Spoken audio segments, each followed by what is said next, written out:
Oh. Which okay. one do you hit up, dude? That's the question. Yeah, Dos Bezos is in the bank and org right by my other warrior, yeah. Alright, everyone DM one of his warriors.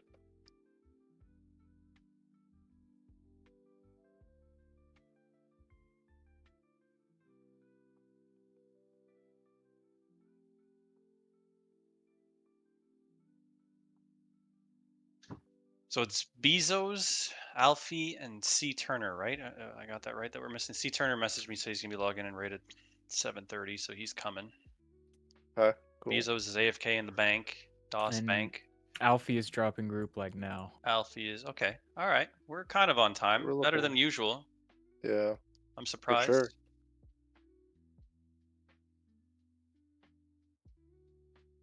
The last minute call outs, man, never fails. That's all good. We got it sorted. As long as Bezos fucking comes back from changing a diaper or whatever he's doing.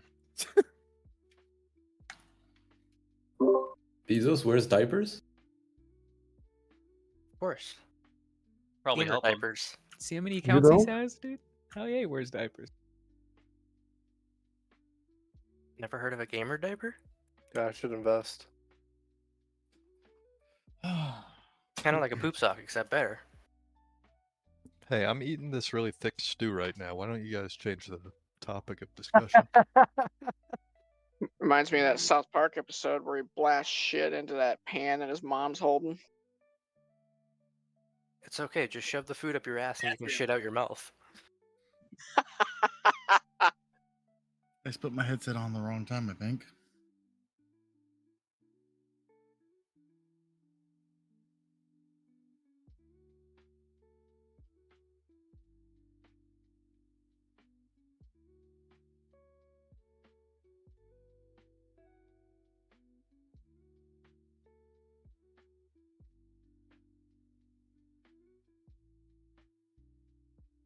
Dude, I'm sipping on a fucking sour fucking cherry cider right now. It's fire.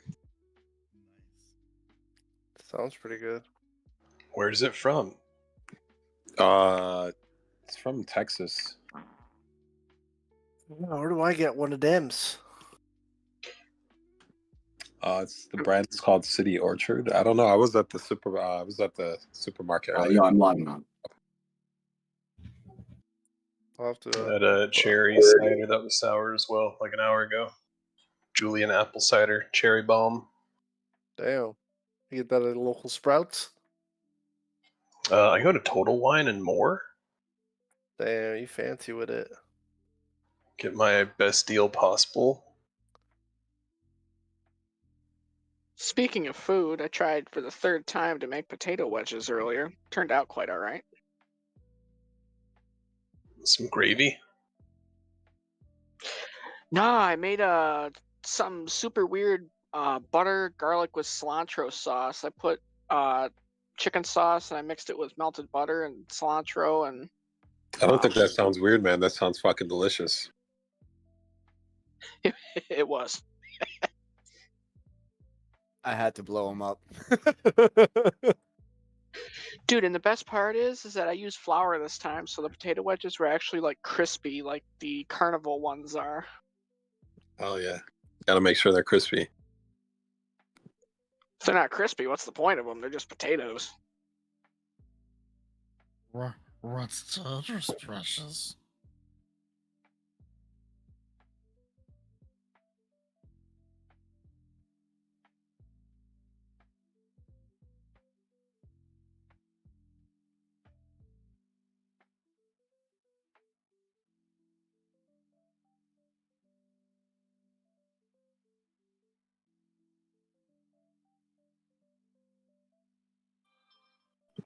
Dude, my bro picked up some fat hit pieces last night, dude. Press stars and Bloodfang chest piece, first BWL. I picked up Massive. the hit cloak off of Scarum today. It's very good. Yeah, I tried to get the boots of Shadow Flame, but this fucking warrior outbid me. I wasn't gonna go too hard on him. Really? On boots of Shadow Flame? I'm A gonna replace warrior? them pretty fast. I regretted buying those. Yeah, yeah, exactly, Jackie. So I just bought the Bloodfang boots. Yeah, I know. I said the same thing. I'm like, dude, well, you should be trying to get like slime kickers or something. The Dude, pressures call is me huge these, though. It's man. best. Yeah, you know what I mean? Like if you can't get the chromies, you know, the slime kickers are, you know, pretty good. Even the ones who make you 20 off a second boss are okay.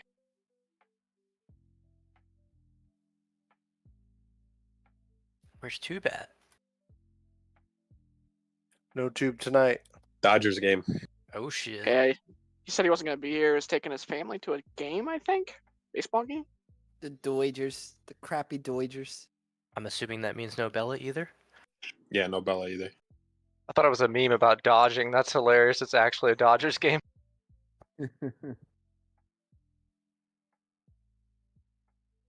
Yeah, they're taking their low guy, I guess, to the game. That's awesome though. It's always fun.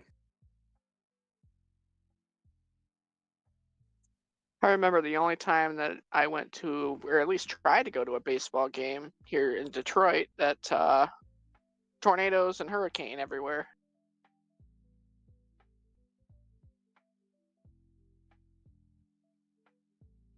I'm not a fan of baseball. I went to a game one time and I was like, fuck this. Don't blame you. Sounds I like think you were too sober. baseball is too boring. Yeah. I can't watch baseball on TV. Like that's boring to me. But like being at a game is pretty cool. Dude, that atmosphere and getting drunk out there with all those people. I love yelling at the Shit. players. Like dudes Oh, who are yeah. getting paid like $30 million a year, and I'm just yelling at them. Yell at the players, yell at the other fans, yell at yourself. Fuck it. True. I really prefer to watch hockey myself. For racing. Dirt bikes, cars, shit like that. Hockey or NASCAR? I do not Yeah, like how can you say- NASCAR. Yeah, well, how I the fuck like can when you say those anything cars is are boring when going you watch real NASCAR? fast and real left. I guess the shape of the arena is the same. Yeah, how do you confuse a NASCAR driver? Turn right. Oh shit, we rich boys. 4 warlords. This Discord's already crazy. I'm just waiting to see what's in store. How many spots do we still have to fill? C Turner is going to be here in like 5 minutes. The shaman, and then Bezos is the question mark. But he's online, right, in the guild. Anyone try to message him on disc? Good luck. Yeah, he's not a disc person.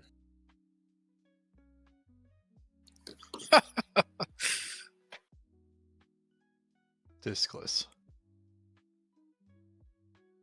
Skype guy.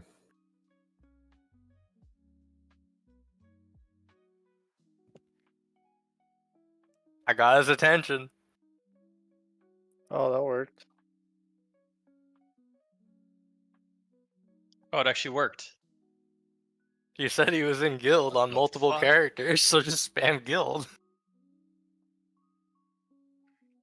Wow. Okay, it's just C Turner, so let's summon Bezos. We're going to log in 30 seconds, and we're going to drop this buff. Anybody else need a summon before we drop the shit? Elfie does. Okay, Elfie. Or Elflay. Yep, I'm gonna need a summon at Naxx. I already have the buff. no problem. When we go over there, all DPS can run in, but just healers stay outside and help summon. Don't just everybody go in. You're dropping a fire buff? Dropping a crit buff, yes. Okay. You know what? Yeah, call it when you're approaching the door later, and I'll log in. I'm just gonna grab one myself. So.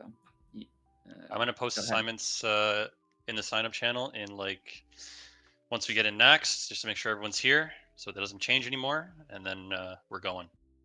Is it not the same sign up sheet or? No, we're not using the regular assignment sheet. I'm gonna use my own. Oh, okay. Yeah. Can C10 get assist? Okay, everybody log in if you need it. I'm dropping it in 10 seconds.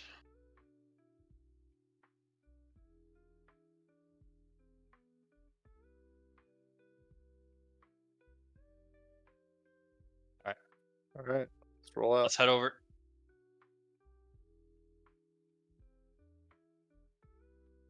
It's a big pit to the left here. Yeah, don't fall in the pit. But I like pits. Thank you for saying something. I I've wasn't even seen- paying attention. I've seen many a Raiders fall in that this week. Last week. Yeah, that happened last night. Dude, I was They just fucking summoned auto him out of the running. pit. Oh my gosh, that sounds like a Yeah. Torn problem. You don't want to fall in there. Short drop and a sudden stop.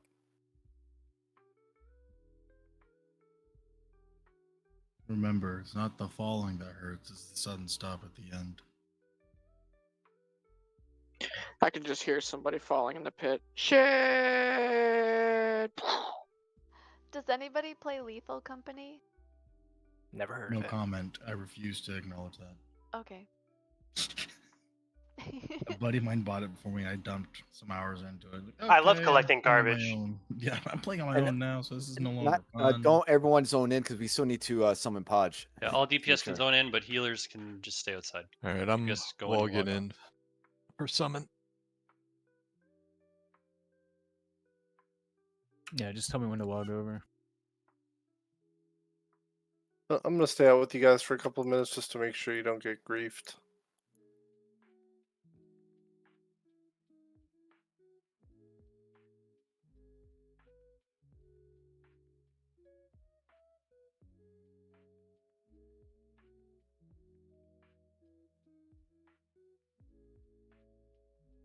So whole line's tuned on the right, so just go left. Yeah, go left. Don't fuck with them. Do not hit them. Do not do anything. Just chill here. have any fun.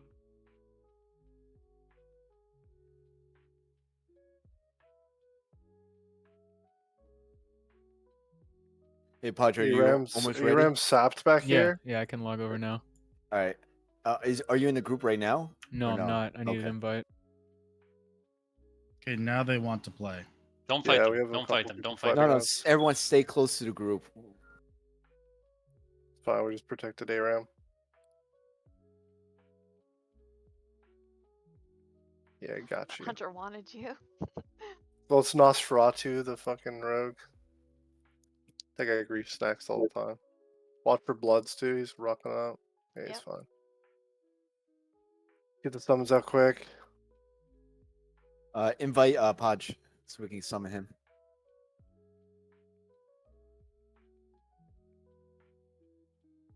I think we already You, got I didn't get that summon. Did you reload? I just logged in. I saw you say that you're summoning. I'll reload now if you want me Okay. to. Yeah, just in case. Okay, I'll reload.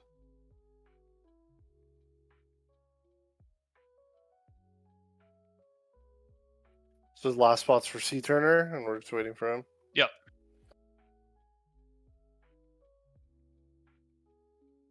Hey, Podge, did you Right, get it? invite. Yeah, I'm already in. Thanks. All right, cool. Is that C Turner? Yeah. Hey, Fat, did you get the summon? Because it looks like it's showing that you still have Yeah, one. no, I got it All right, this cool, time. cool. I only just finished reloading. Okay, let's summon C Turner.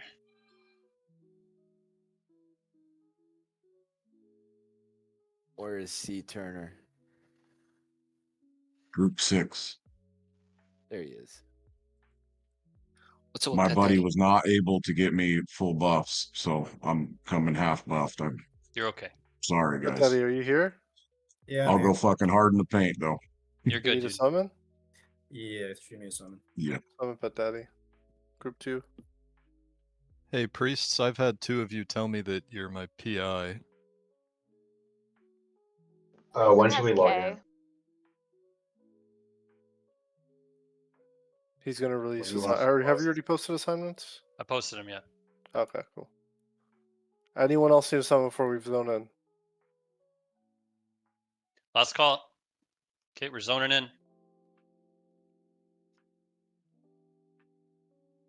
Can someone Log in, zone in. decurse Ryu? Thank you. Bro, Pet Daddy assist, please. All right, look alive. I'm gonna give out shards. Tricky trade. Sorry, I was looking at the assignments. we clearing pre-trash or are we going right into Nope, spider? we're going straight into spider. So just wait. This is Bezo. I'm in Naxx. I just DC'd. I'm reloading right now. Okay, listen up though, tanks. Skull is going to be C-Tank, Tricky on X, Dust on Square, Bezos on Moon, Quarantine on Triangle for these first few packs, and Stank Face on Diamond for these first few packs. Can somebody give Morrow Mayhem some fucking lips? Just try and find them yourself. You don't have to tell me. Just figure it out.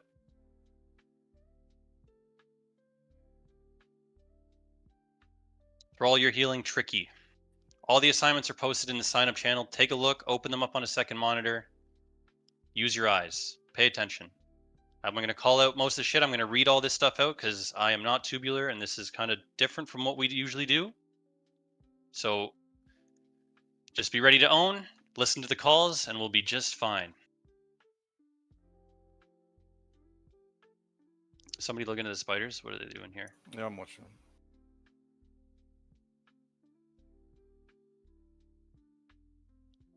Everybody log in. Start rolling consumes. Get your flask going.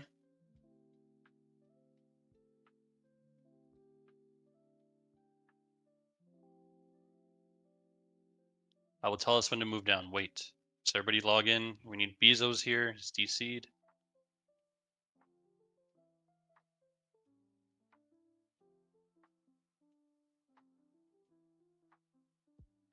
If I'm on the right one, but I don't see an assignment for Four Horsemen. Actually, I don't see my name on here at all. It's in the Tuesday Naxx channel. We're not using Oh, the regular I'm assignment sheet. It's Oh, all I'm posted sorry. as pictures in the sign up channel. Yeah, I'll start listening. Sorry about that. It's all good.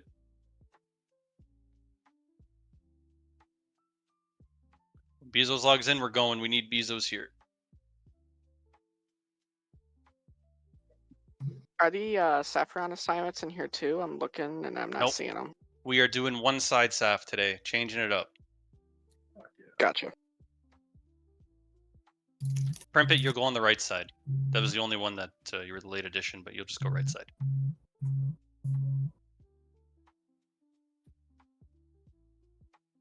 Just log off if you have stuff rolling while Bezos is AFK. Sorry, guys. We're getting owned by one person. Just log off.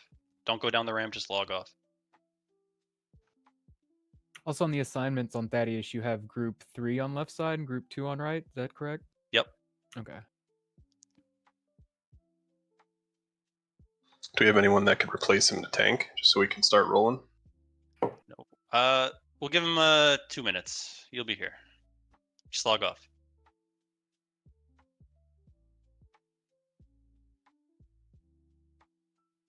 Because I know what's going to happen. If we start, we're going to get to a noob, and he's still not going to be here, and then we're just rolling with 39, and it's going to feel bad.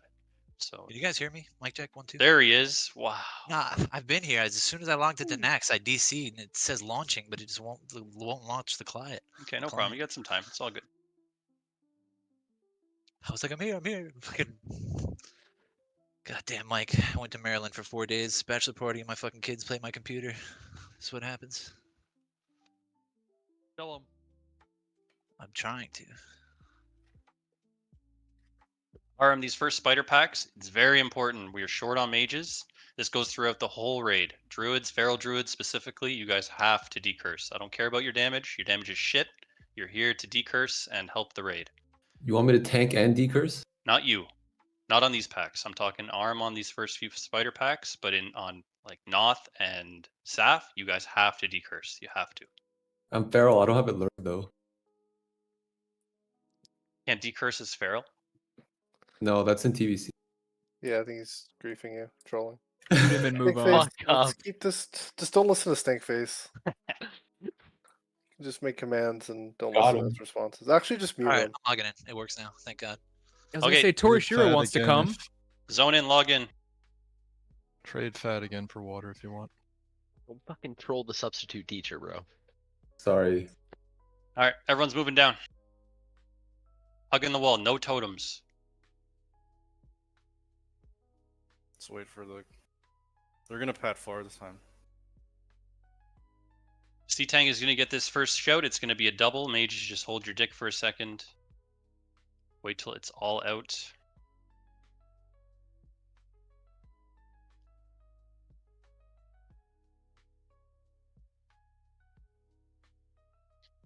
So Bezos, just to confirm, you're on Moon, okay? Yep, Moon heard. Okay, they're going far and then they're gonna come back. Everybody get under the lamp.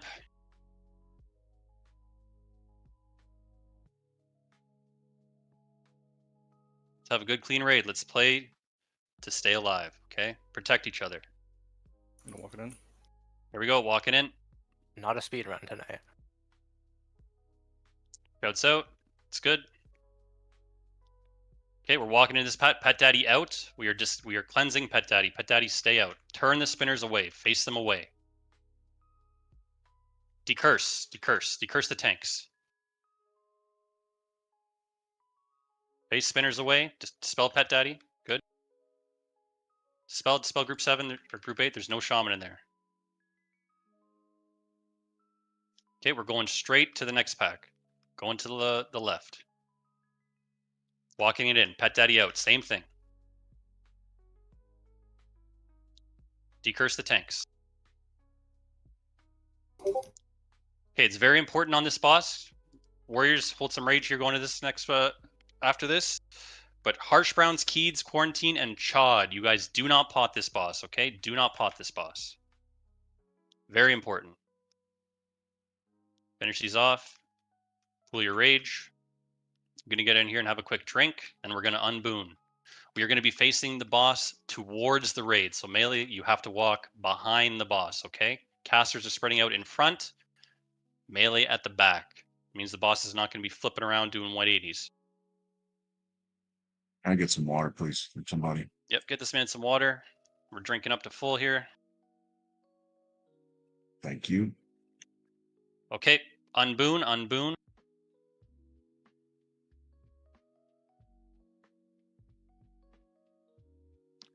Top the raid. Tricky on X, Dust on Square. Cleaving off of a noob. We are wrecking this boss. Walking it in behind C-Tank. Boss is facing towards the door. Heal C-Tank. Watch your threat. Watch your threat.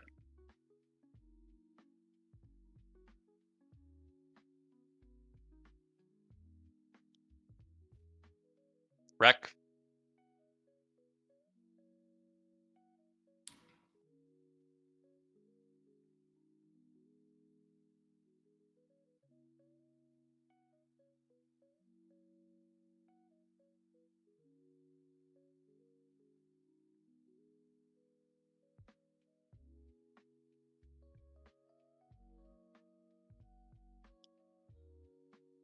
Okay, we're finishing him off. Very clean. Looking good. We're dragging him a bit. Don't drag him too much. Stop.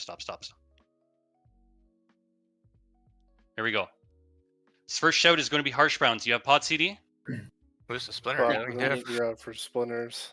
Okay, well, you can bid it right now. Yeah, it's gonna bid it right now. Harsh Brown, you have pot CD? I do. Okay. Bid on it if you want splinters for this raid. Harsh Rounds is going to be it. We're walking it in, following Harsh Rounds. Wait. What do you mean, bro? I'm with non-K. Here we go. Oh yeah, Quay isn't Quay? Quay's here, dude. Yeah, he's we have next. Quay. All right. And cancel. Okay, no lip. That's risky. This next shout is going to be Keeds. You have pot CD? Keeds? Yep. Okay, we're waiting here. Wait here. Let Pat Daddy shoot them. We're chilling for a sec. Start drinking.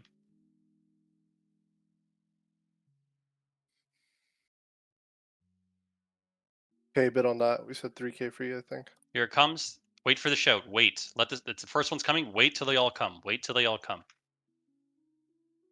Wait. Go. So blow them up. Dynamites. Okay, we're walking in on the right. Slapping Moon on the ass. Turning the spinners away. Pet Daddy out. Here we go. Walking it in.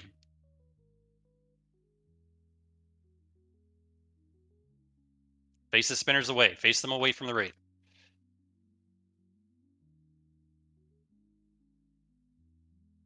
Next shout is going to be Quarantine. You have pot CD? Yeah. Okay, we're walking. How are we looking up there? Big's up there? No. They're coming. Skitters. Okay, Skitters, this is quarantine. Wait, this is quarantine. It's out. He missed a few. Be careful, mages. Be careful. Actually, you got them all. Next shout is going to be Chod. Greens are coming up. Greens are coming. We'll let them walk into us. We're chilling for a sec. Might get the Skitters. If we get the Skitters, it's going to be Chod. You have pot CD, Chod? I'll take that as a yes. Skitters here. Okay, he got him. He got him. Very good. Nice shout. Next shout is going to be Tricky. Go ahead and pull. We're chilling here for a sec. And Dust is going to be second if we get a double. Okay? Got it. Wait for Tricky. Go. Double. Dust, follow it up. Get Double, ready. double. Go, go, go, Dust. Go, Dust. Very good. Super good. All right. Walking it in. Where's Greens behind Greens us? are padding Walking They're away. going away. Okay, let's get the first pack. Wait for the Skitters to walk away. Melee on the right. Casters on the left. We're going to do one pack and then get the bigs behind us. Okay? Ready to go? Ahead. Yep. Waiting for Skitters. Yep. We are interrupting. Okay, big interrupts. Let them come to us. Let them whiff.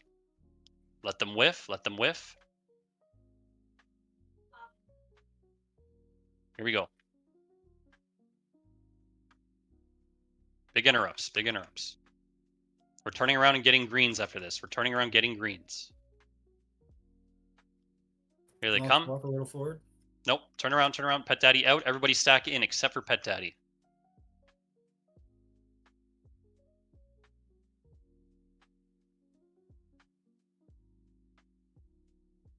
Okay, we're looking good. The shouter, the Skitters in the room is going to be Gulag. Gulag, you have pot CD. Okay, go ahead and pull. Let them whiff. Wait for Skitters to leave. Okay, we got Skitters. Skitters are coming. This is going to be Gulag. Let them. Oh, and we got the pack. Okay, we need to go interrupt Shadow Bolts now. We're going to get owned.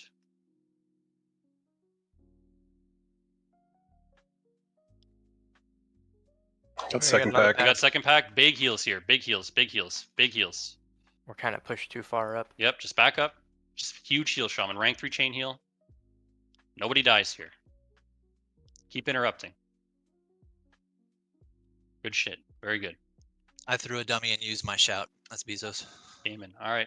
Next pull's coming. Here it comes.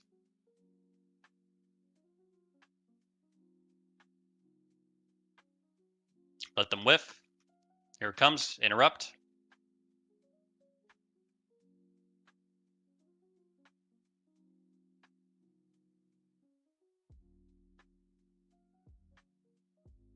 Top them up a bit. Top them up. Go for the next pull.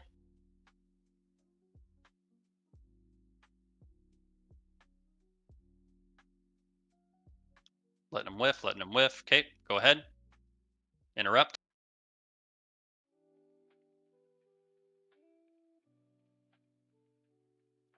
Super good. We're going to wait for this next pack. We're going to get a little drink off, and we're going to pull some rage into the boss with these guys, okay?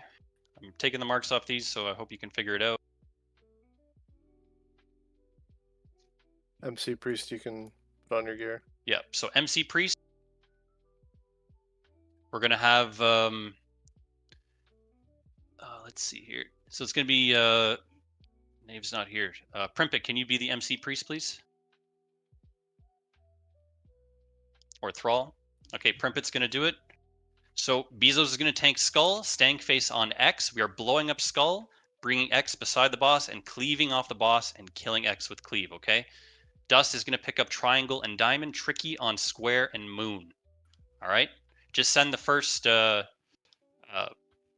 MC right away, and then just follow it up with the rest. Here we go. Walk it. Let's shoot them. Let them whiff. Let them whiff. Let them come to us. Okay, Thrall, you're going to do the MC. You're good with that? Okay, Thrall's going to do it. Perfect. All right, we're walking it straight in. Blow up Skull. Then on X. Or then cleaving off the boss on X. Here we go. Big heals.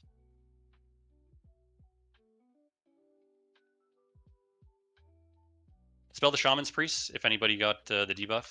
Nobody did, though. We're good. Heal the melee. Big heals. Death Wish if you haven't.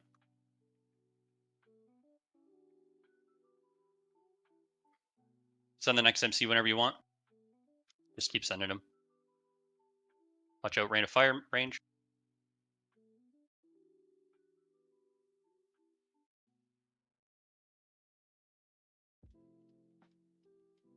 Big heals on the melee. Big heals. Keep healing. Good job. Good job. Finish off the worshiper. Taunt it. It's on thrall. Taunt it. Taunt it. Taunt it. Good job.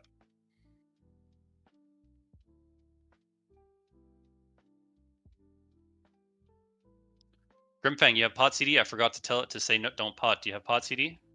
I do. Hold on a second. Let me double verify. Yep. Yeah. I'm Okay, good. You're gonna get this skitter pack here. Undead Got Trinket on. We're blowing up skull. Blowing up skull here. Let's go. Walk it in. Face spinners away. Pet daddy out. Here comes the skitters. This is Grim. Sapper if you have it. Decurse. Decurse the tanks. Super good job, guys. Super good job. Walking it in. Same thing.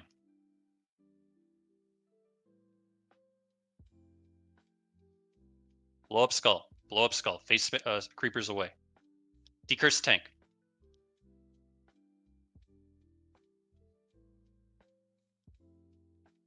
Make sure we're putting up Demo.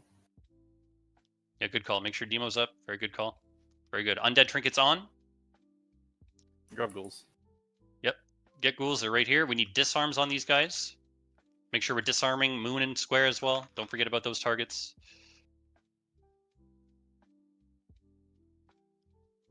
We are entering the no totem zone, okay? No totem zone. I don't give a fuck if you know what you're doing. No totem zone until we figure out what kind of pats we got.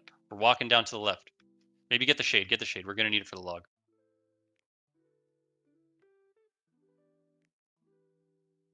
What do you mean by need it for the log? You need to kill a required amount of... Yeah, like my guild did an hour, 21-minute clear, but they didn't clear one shade, so it didn't count for the log. The fuck? All right. Don't care. Let's go. Acolytes coming. Let them whiff.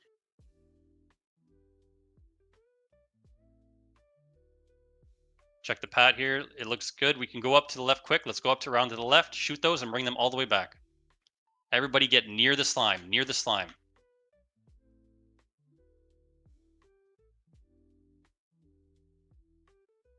Tuck in. No greens yet. Looking okay. Eternium. Yeah, we're good. Okay, we're moving up. Chain healing still. Chain healing. Pull acolytes. Keep healing the raid. Keep healing the raid. Big damage coming.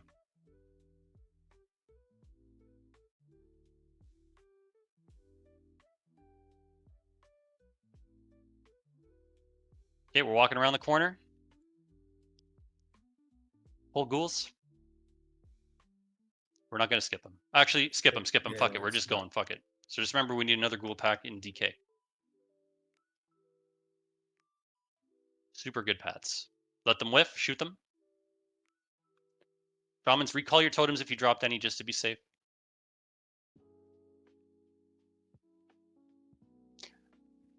Fetish on. Queue up your fetish. Walking around. No spiders. Reset all your totems at the top. We are one phasing, okay? We're not doing a no phase. We are playing it safe. We are stopping DPS at 40% and then death wishing after the web wrap. Do not pump. Do not pull threat. Just be very safe, okay? Redrop your totems. We're drinking.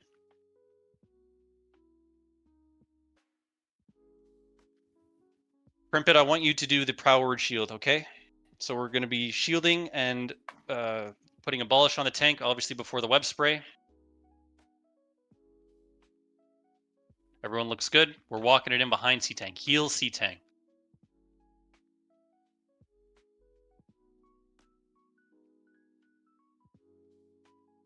Watch your threat. Threat's okay. Just be safe, okay? Remember, we're stopping at 40%. Keep rolling that Abolish. Web healers is going to be Alpha Lord, C-Turna, and Horsewind. Go heal the wall. Heal the wall. Odd groups are going to sapper when these spiderlings spawn. Odd groups sapper only. Odd groups only. Okay, we got a few that are on the healers in the back. Webster's coming. Shield the tank. Stop DPS. Shield the tank. Shield the tank. We're going to be popping Death Wish out of there, so we're going to need an NS on C-Tang. He's looking good, though. C Turner needs a heal. C Turner needs a heal.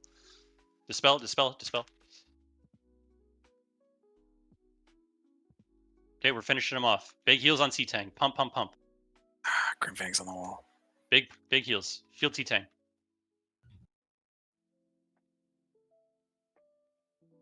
Very good. We're going. Keep healing the wall. Keep healing the wall. Don't leave them. Don't leave them. Undead trinkets on. We are going to Plague. It's going to be bottom right. Bottom right. Bottom right. Bottom right. We're going to chill here. Drink up. Let the raid catch up. Tricky. How did he die? He's offline. He's offline. Dead? He was offline, yeah. What did he die to? Oh, he's just I think offline. he's dead. Oh, Big he's healer, not bud? dead? He DC'd. He's not on Discord. All right, no problem. So what that means is tanks are going to move up. Unless somebody wants to step up and do X. But Dust, you're going to be X. Bezos, Yep, you're that's square. Quarantine, you are now Moon. You okay with that? Yeah.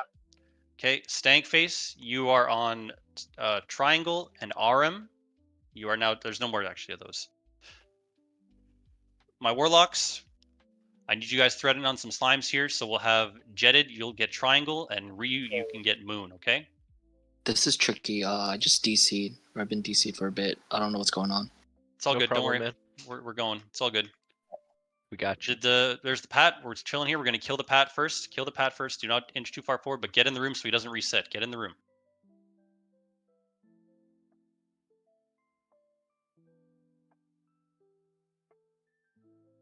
Remember, watch your cleaves here, melee on the slimes. Don't get owned. Let the Warlocks threat. Here we go. Walking it in. Undead trinkets on.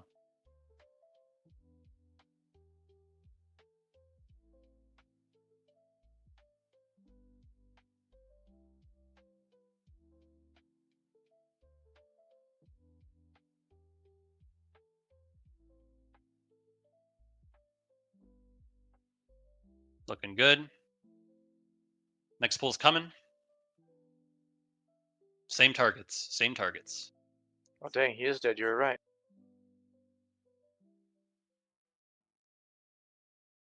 Gargoyle's coming up. It's okay. We're just sticking with this. Everyone is now moved up, okay?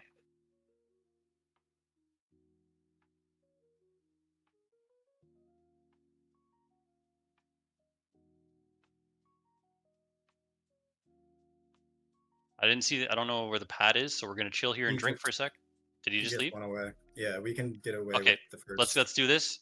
Do not go down the stairs. We're walking straight into this. Right is skull. We're killing right first. You can. We have world buffs out, so you can cleave and try and get them to stone skin at the same time. Cleave off of X. Cleave off of X. Cleave X. Cleave X.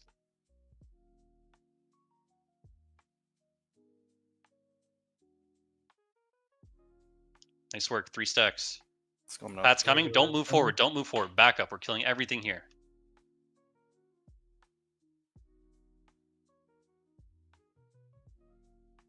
You guys are in Plague, right? Yes. Stay at the top of the stairs. We're going to let these stacks drop, and then we're going to go into the next 2. Playing it safe. Just chill.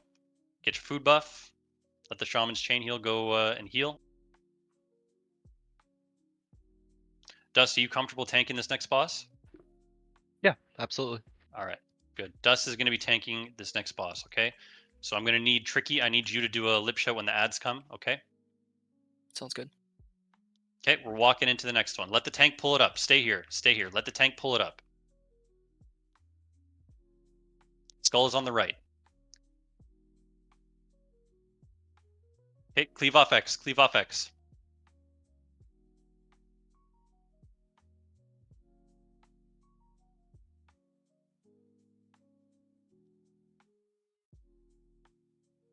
Let's pump it again. Let's go.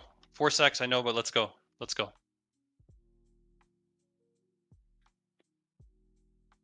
Gonna need big heals here. Pump, pump, pump.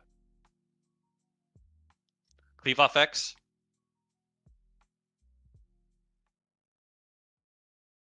We're gonna sit and eat. Sit and eat. D-stance. Sit and eat. I know it's a lot of stacks, but it is what it is. Am I Don't move still into on the room. extra Just trash? keep getting healed. Wait. No, you're gonna be. Let's see here. Yeah, we could still do X for trash. I guess it doesn't matter. So I'm back to moon. Yeah, just go back to regular tanking assigns. But you can't tank a boss now, unfortunately. So we're drinking Pumper to full. warriors, please be careful here. Yeah, so Dust is tanking this boss. Healers, we were healing Dust, okay? Tricky's gonna get the lip shout. Remember, nobody potions here. The potion you use is the lip. Druids, you're gonna be decursing. Let's play to win. Stay alive. Dust has rage. We're walking it in behind Dust. Here we go. Great. Heal Dust. Walking in, stone shield. Heal Dust. Get behind Give him, him a melee. second. Yep, get behind him. Don't parry. Get behind him. Heal Dust. Decurse. Big decurses. 3 more. 1 more. Good job. Shouts Shut out. Death Wish.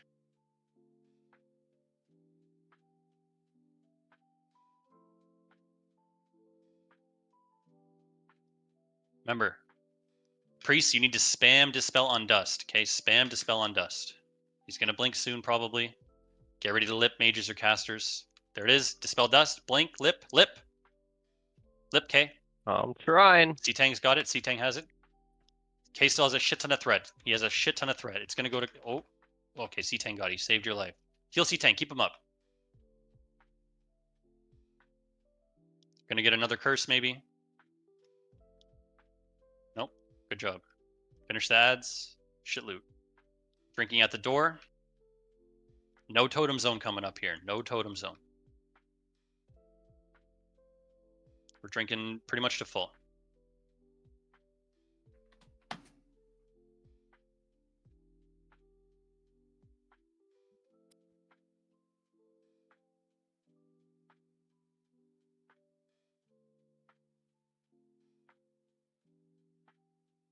Yeah, if you want to be, when your pot CD comes back, you can use the GSPP right away, so you don't have to wait on Lotheb. If you have a pot CD right now, just send it right now. There's no shadow damage here that's going to mess it up.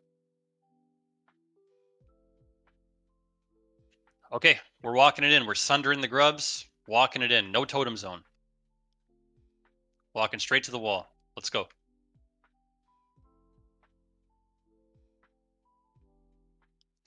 Got a Plague Beast, kill the beast. Let the melee do. We need big poison dispels. Lots of people have poisons. Heal K. NS. Let the warriors do the heavy Not lifting that, here, guys. mages. K, stop. Just let the warriors do the heavy lifting. Not worth it losing your buffs here like that. That's pretty dumb. Yeah, I waited till they're 20%. He wants those parses. Plague Beast. No totem zone. No totems, right? No totems. Moving up around the corner. Let's go. Use a dynamite here if you need to. Use a dynamite. This is a good spot for a dynamite. Moving up. C-Tang is tanking this boss. I think we Hug the skipped wall. that plague, right? We skipped him. Yep, we skipped him. Hug the wall. Get in here. Walking it in. Here we go. Do Yeah, not I'm parry slowed, haste. I'm slowed. Just give me a Okay. sec. Here we go. Heal C-Tang. Do not parry haste.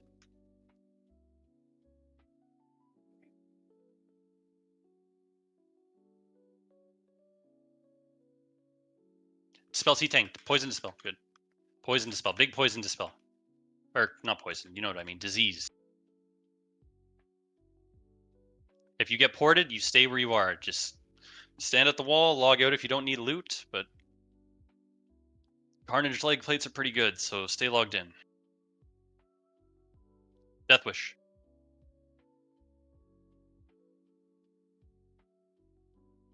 Dispel C-Tang.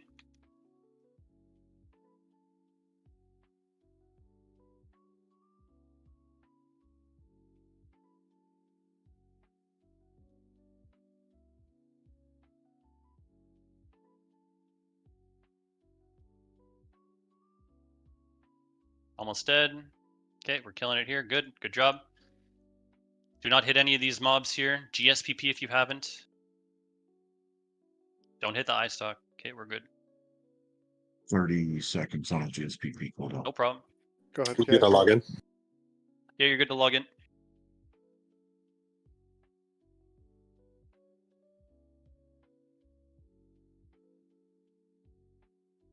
I'm ready whenever I'm set on. Okay. Can we Put get your a full chickens timer? on if you haven't already. Yeah, we'll do a pull timer. Thank you. Melee to the right, healers on the left. Let's see, alphabetical order. Looks like it's going to be Alpha Lord. I'm going to be calling the heals, so it's likely going to be Alpha Lord, then Alflay, or vice versa. We'll see. Let's start Alflay first, and then Alpha Lord, okay? Just going to get some mana here. I'll do a timer for the chicken in a sec. Any questions about the spores? Everybody know what spore they are? Okay, I need somebody to call spores for me, though, if anybody wouldn't mind. I got it. Thank you. Just got it for you, bud. Thank you, thank you. Okay, I'm going to do a timer for the chickens. You better show me group 1. I got you. Dude, don't Gotta be tricky. Don't yeah, okay. Don't blood rage too early. Send your chickens. Okay, waiting for the flask. Flask is sent. We're good. First heal is going to be Alflay. He has a weak flash set, so send it early. Send it early. Send it early. 4-1 should be in position. Alflay, go.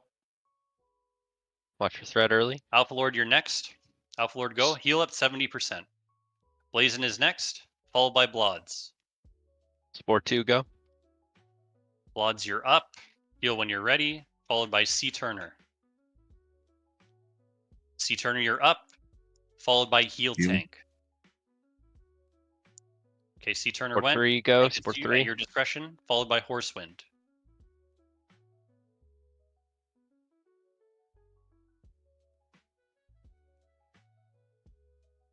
Spore 4, go. Spore 4. Okay, Horsewind went. It's going to be Monk. Monk, you're next, followed by Primpet. Primpet, you're up. Flask ending in like 2 seconds. Flask is ending soon. Keep that Spore demo. 5, go. Good. Spore 5. So it's going to be Primpet, followed by Riggedy.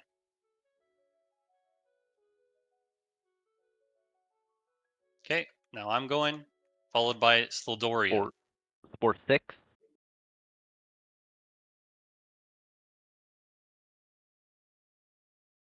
Okay, Slildoria, you're up, followed by Stankface. Go ahead, Spore send 1. it. Stankface, Spore you're 1. up. Oh, not Stankface, Thrall's Wrath. Thrall's Wrath, you're up, followed by Winter. Okay, Winter, you're up, followed by Alflay. Alflay, you're up, followed by Alpha Lord. Spore 2. Send it, Alpha Lord or Alflay. Okay, good. Alpha Lord, you're up. Okay, Blazon, you're up, followed by Blods. Spore 3, that should be the last spore. Okay, Blods, you're up, followed by C Turner. Send it. C Turner, send it. Heal Tank, you're following C Turner. At your discretion. Okay, Heal Tank went. Horsewind, you're up. Primpet, you're up. Send it. I don't have a heal for a bit. You're gonna have to wall, probably. You're gonna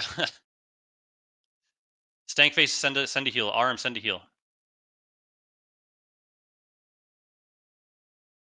Okay, good job. Spicy.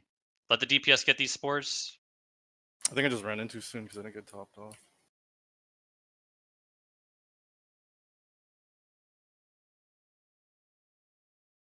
Go ahead, Kay.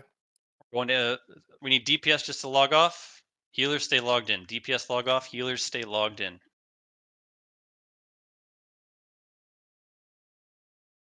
Get a food buff and then log off.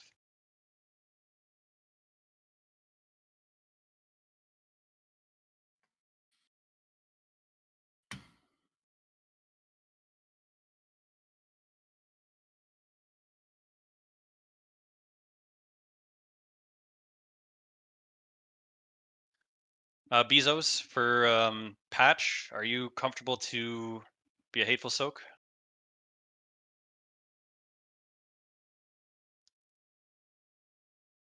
You should Just be make fine. an I don't 8 know out if of some Sequoia- sticks. Yeah, I'm sure it'll be fine. He's done it before.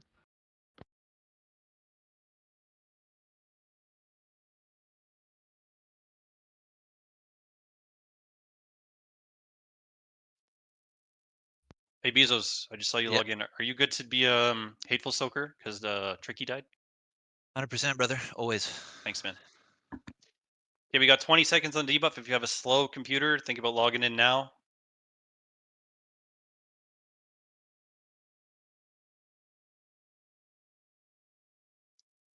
$10 left. Everybody log in. The Pat's just coming in, so we're gonna have to chill for a sec. We're just gonna have to chill for a sec.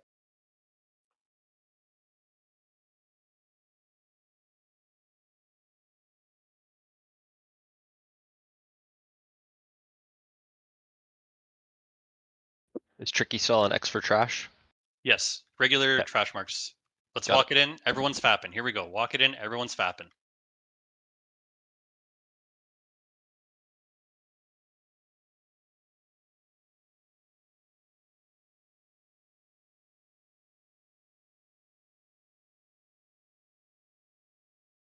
Just watch through on Naxx. He doesn't have buffs. Okay, let's see what we can get here. We got slimes.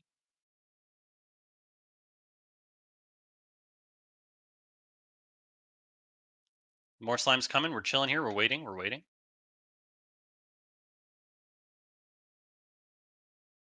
Watch the LOS on the ramp. Just watch the LOS. Death Wish if you want. Pull the next, what is that, Retcher? Pull the Retcher. Moving into the room with it.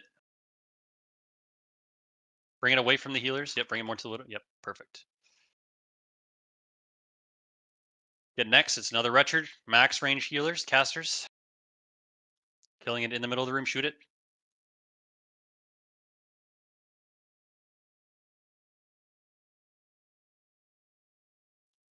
Okay, we're walking into the pack on the left. Here we go. Walk it in. Just keep square out. Stack square. Keep square out. Yep.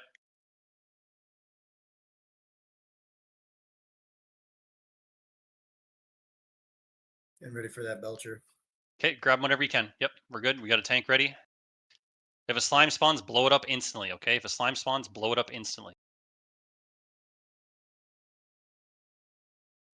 What's FAP CD? 20 seconds.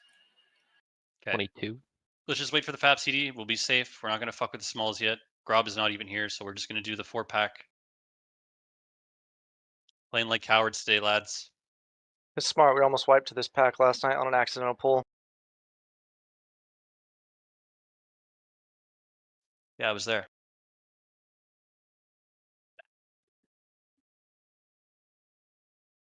Pap's ready. All right, here we go. Walk it in.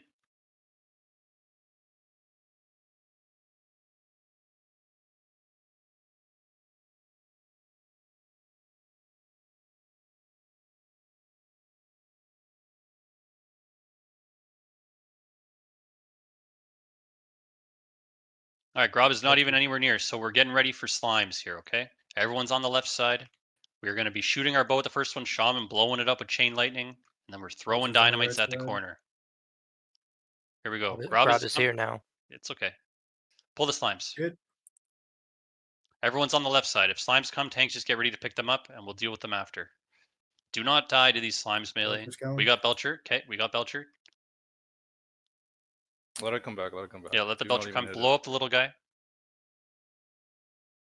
Kill the slime. Back up, guys. Okay, Grob could spawn slimes any second, so just be ready. But stay on the left side for now.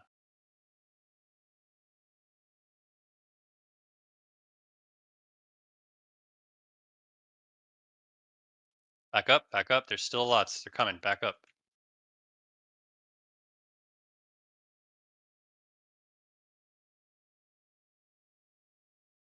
Still one more. No slimes, we're moving. There's one up. Oh, yep. Oh, okay, spine just turn to the middle, turn to the middle. Slimes, slimes.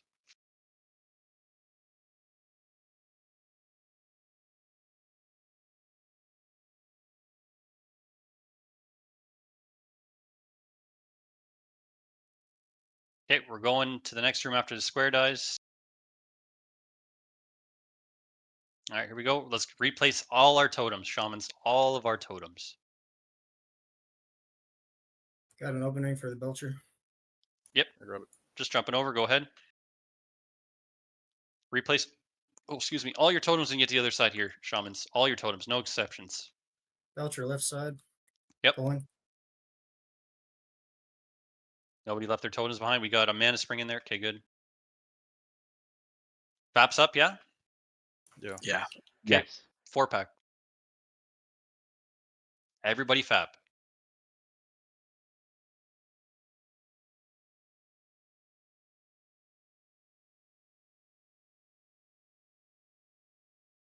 Don't get owned by the cleave. Make sure you're not standing in the middle of all 4 of them. Okay, what are we cooking here, Pet? What do you think? I'm looking for the Belcher out here. Okay. Belcher's coming. Waiting, shooting. Back up. Patch is there. It's funny. From all the way back. Bring it back. We're going to be jumping over. Do not blink. Okay. Jump over, bandage a healer, and bandage yourself. You cool with me grabbing this Belcher right here? Yeah, if you can, yeah. We need a tank to get ready. Pick it up. Top the tanks. Top the tanks. And then we're going to drink after this. Here it comes. Let it come. Let it come.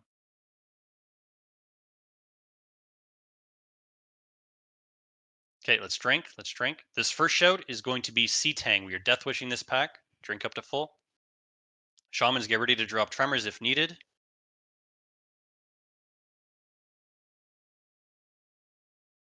All right, we're walking it in. Following C-Tang. Heal C-Tang. He's not lipping. Heal C-Tang. I have a lip. It's fine. Oh, I don't. Never mind. I don't have a lip. I'm retarded. Perfect. You don't need one for this anyway. Get the taunt them off the casters. Taunt them off the casters. Okay, we're going to the next pat. The next one is going to be Morho Mayhem. Just put on a shield. You don't need to fap. Heal Morho Mayhem. He's in group 6. Shout. Tremor. Tremor. Shouts out.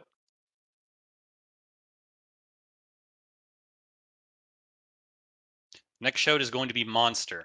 Put on a shield. Put some tanky gear on when you can. You don't need to lip.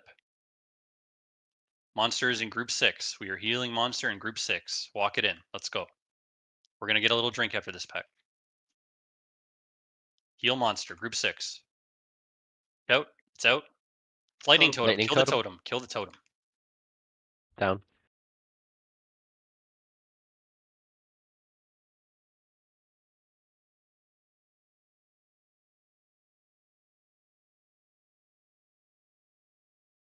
All right. Let's get a little drink here before the next one.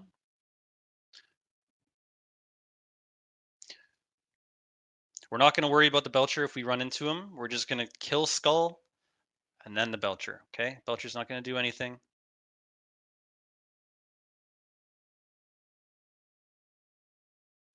This next shout is going to be Bezos. Ready? Here we go. Walking in behind Bezos. Get ready to drop Tremor Shamans if needed.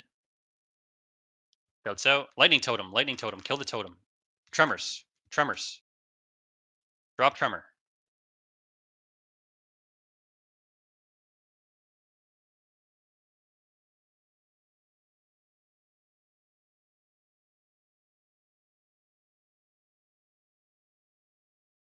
All right. We have a Retcher here. We're going to wait for the Retcher to pat back around. We're drinking. We're chilling. Do not walk too far forward and face pull this pack, please. We've been very disciplined so far. Very good. Just let it come back to us, okay? Casters back up. You don't want to get owned by the spray. This final shout is going to be Hulk, okay? You don't need to lip. Just put on a shield. Grab it whenever you can, Pet. Here it comes. Don't get owned when he explodes. Okay, we're walking in behind Hulk.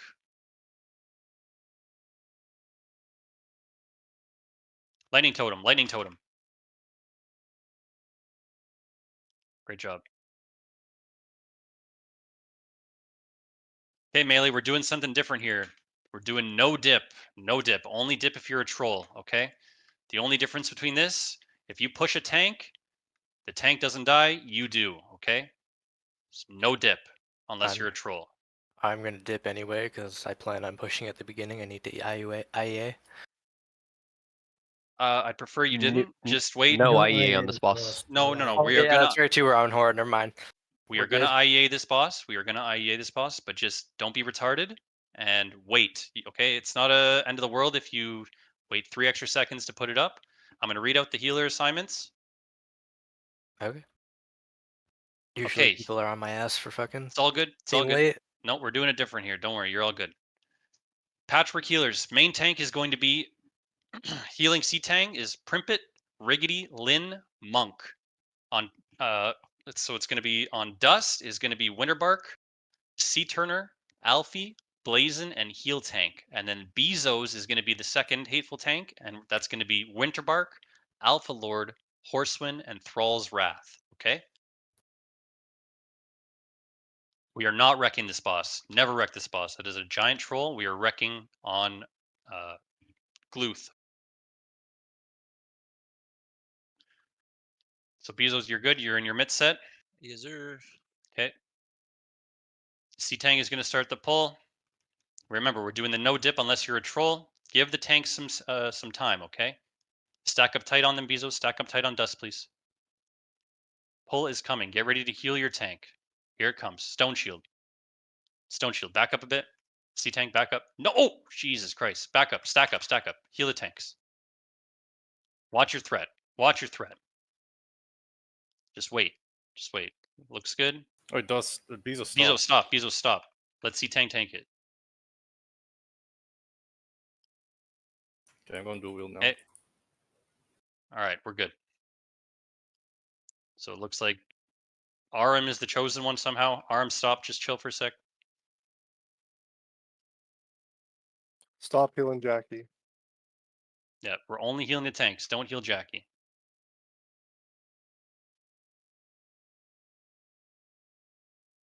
So Grimfang is the chosen warrior. You can push Bezos, but not Dust, okay? Just send your death wish. Nobody else can push. Nobody else can push. Quarantine, you are chosen. You cannot push. You cannot pass Bezos, okay?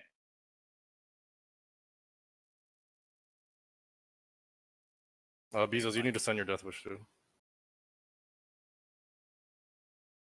Big heals. Yeah, we just have to chill here. We have to keep the thread exactly like this with Big Naughty push Bezos, okay? So Quarantine, if you push Bezos, somebody's going to die. So just be very conscious.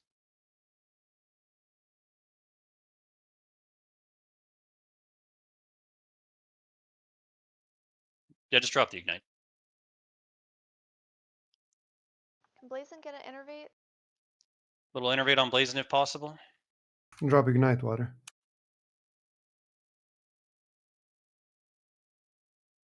Check your stone shields. Harsh Browns, just be careful. Don't push Bezos. Fucking kid just fell and busted his lip. I got an AFK right after this for You're just okay. a second.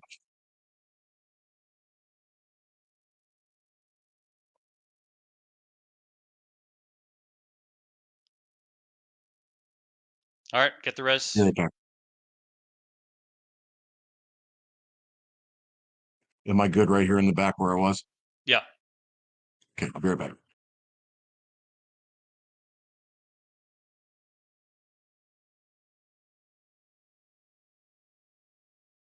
Dust, are you comfortable tanking this next boss? Yeah. The Pumper Warriors, just be a little careful. You're going to be the only one death wishing, so you'll have a big lead. Yeah.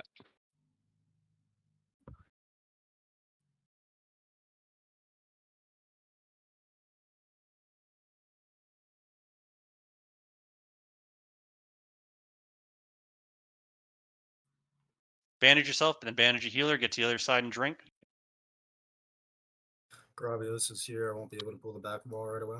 It's fine. We're just going to get topped up here.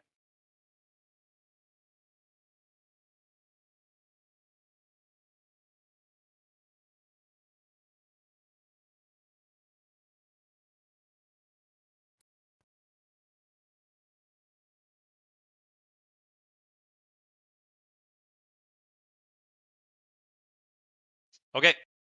We're walking in on the left. Hugging the left. Everybody get under the lip. Everybody get under the lip. Oh, no. Let the tanks position them. Pull them under the lip. Come on, guys.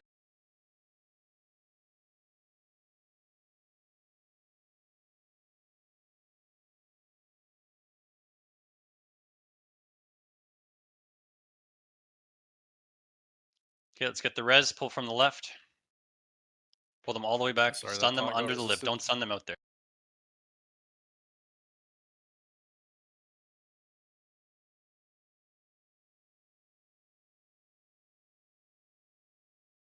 You can set up the pull for the back now.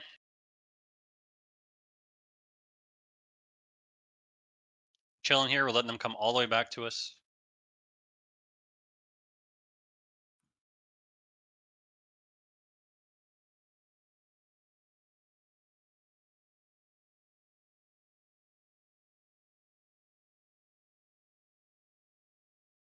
We're chilling under the lip. Don't get knocked up. If you get knocked up, just lip.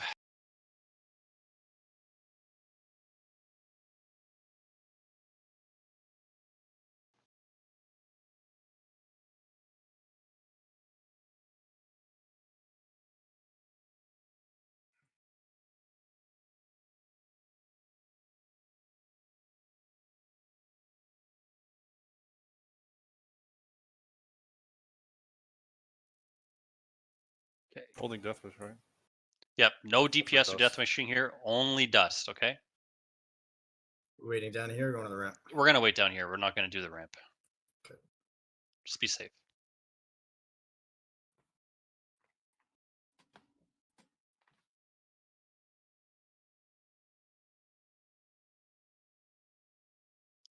So I will do the dispels for the disease. I'll do the dispels. I know it says Badusi, but I'll do it.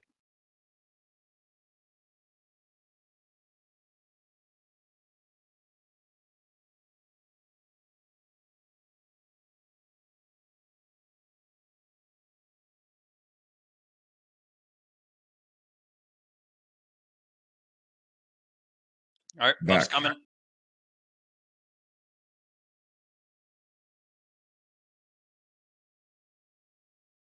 Summoning Sea Turner. Good call. Good call. Thank you.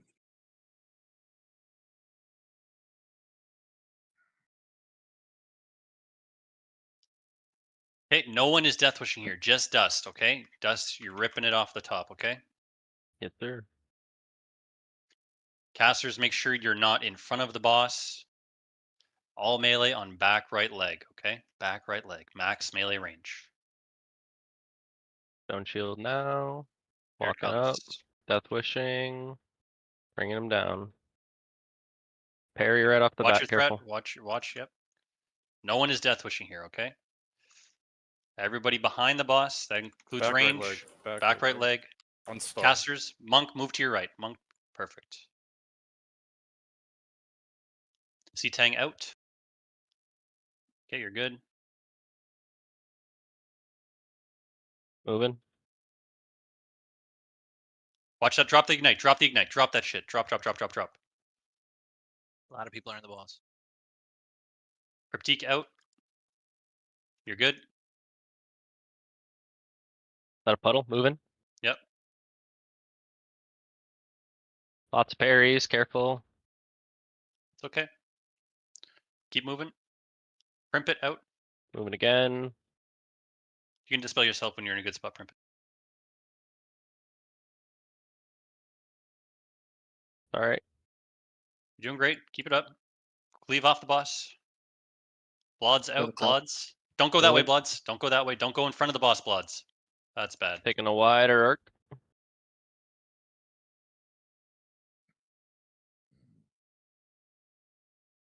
Moving. Cloud. Moving. Jetted out. Nice job, guys.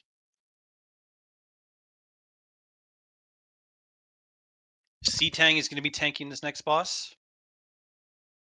So you can Zerker Rage the first one, and then Death Wish.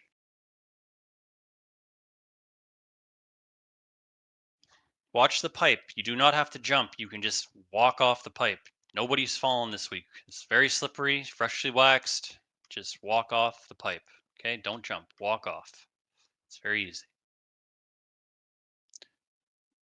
Heal Tank, you feeling good? Yeah.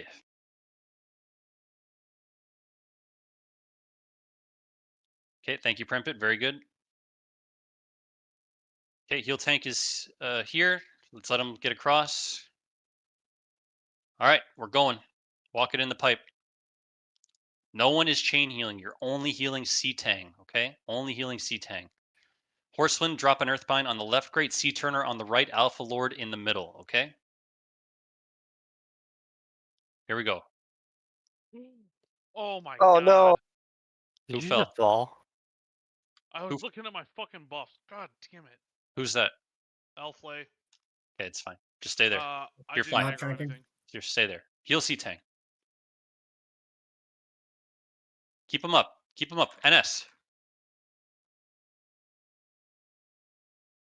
Deathwish. We are wrecking this boss. Oh, I got feared. Holding. Send wreck.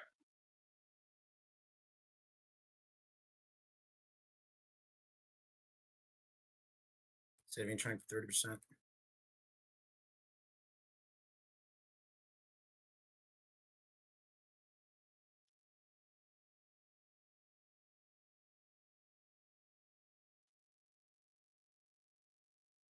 Great job, heal tank. Great job. Okay, we're checking red or green. Red light, red light. Okay, listen up. Left side is going to be C-Tang Tricky, Group 3, 5, 7, Alfie, Monk, Lin, and Jed. Okay? Is that just one red light? That was left side, you said? Yep. Go, we can cross. We can cross. Go straight up the middle. Oh, back. Red. Back. Just kidding. That was 357 left, correct? That's right. Right side is going to be Dust and Bezos, 2, 4, 6, Thrall's Wrath, Blazin, Heal Tank, and Ryusith.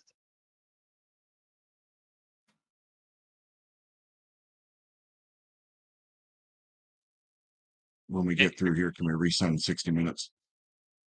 We'll do it after this boss after we boom. Let's go. Red light or green light. Wait, did Tricky get moved, or am I still going left? You are left side, Tricky. All right, You just have to taunt. That's it. Put your 4-piece on. Make sure you don't resist that taunt. Use a stone shield. Yep. And wear a shield. And Primpet's going to the right.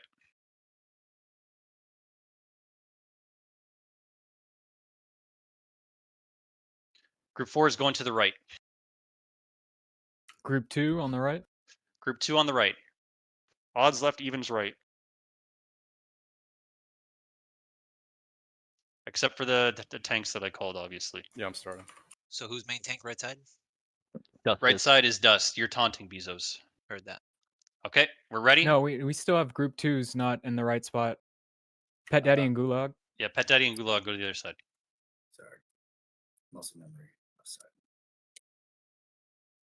Okay, whatever. We're sending it like this. Let's go. Get in. Heal the tanks. Stone shield.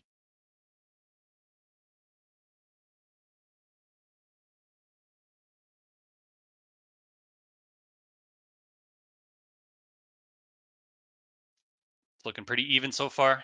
It's like a dead even heap. Oh my god, I fucking dust fell. I'm an idiot. Okay, taunt it. Somebody taunt it. Somebody taunt it. Bezos got it. Okay, heal Bezos now. We're going to need somebody on the other side to taunt it when he gets thrown. It's very even still. Drop that. Yeah, drop. Hey, watch your guys' ignite on Starlight. Fugan's at 20%. Dust is Yep. back here for We're the okay swap. still. Stop on Fugan. Stop on Fugan. Stop. I'll tell you when. Okay, kill. Make the jump. That was embarrassing. I'm starting Negatives. negative. I'm starting negative side. Okay, negatives left, positives right. If you want a DPS from the back, you can go on the right opposite side. If you get negative, you run through the boss, okay? I'm death wishing after the first polarity, so watch your. Yeah, watch your threat. Negatives left, positive right. Positive is portal side, okay? Here it comes. Move if it changed. Negatives left, positives right. You'll see Tang. If you have the back, feel free to Death Wish. Send it.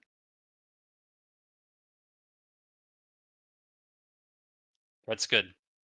Polarity shift is coming. Get ready to resolve it. Move of a change. Here it comes. Move of a change.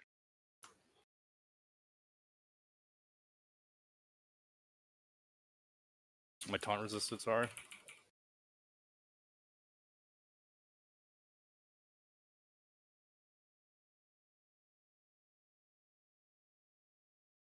Polarity shift coming.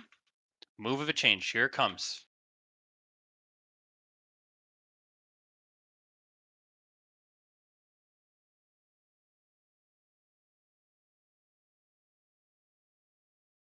Move of a change.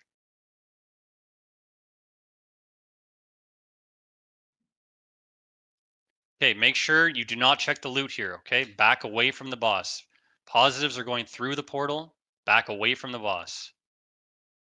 Spread out. You can buddy up with a group and boon. Boon your buffs. Spread out and then boon.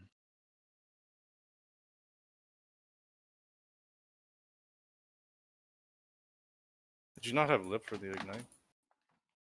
No, I was ready to Petri, but Oh. it ended up being at exactly the moment that I had to move through him for polarity. I should have just moved away and Bezos, wait to Petri'd get a boon. early. Just chill for a sec.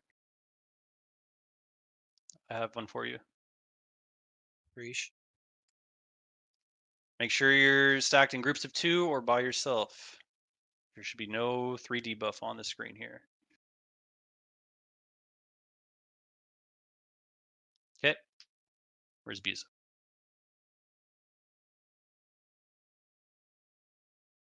Where's Fat at? Under the boss. Right Going to below his southwest crotch. quadrant. Okay, we're meeting at DK, bottom left. Let's get some 1 hour buffs out. Check your consumes.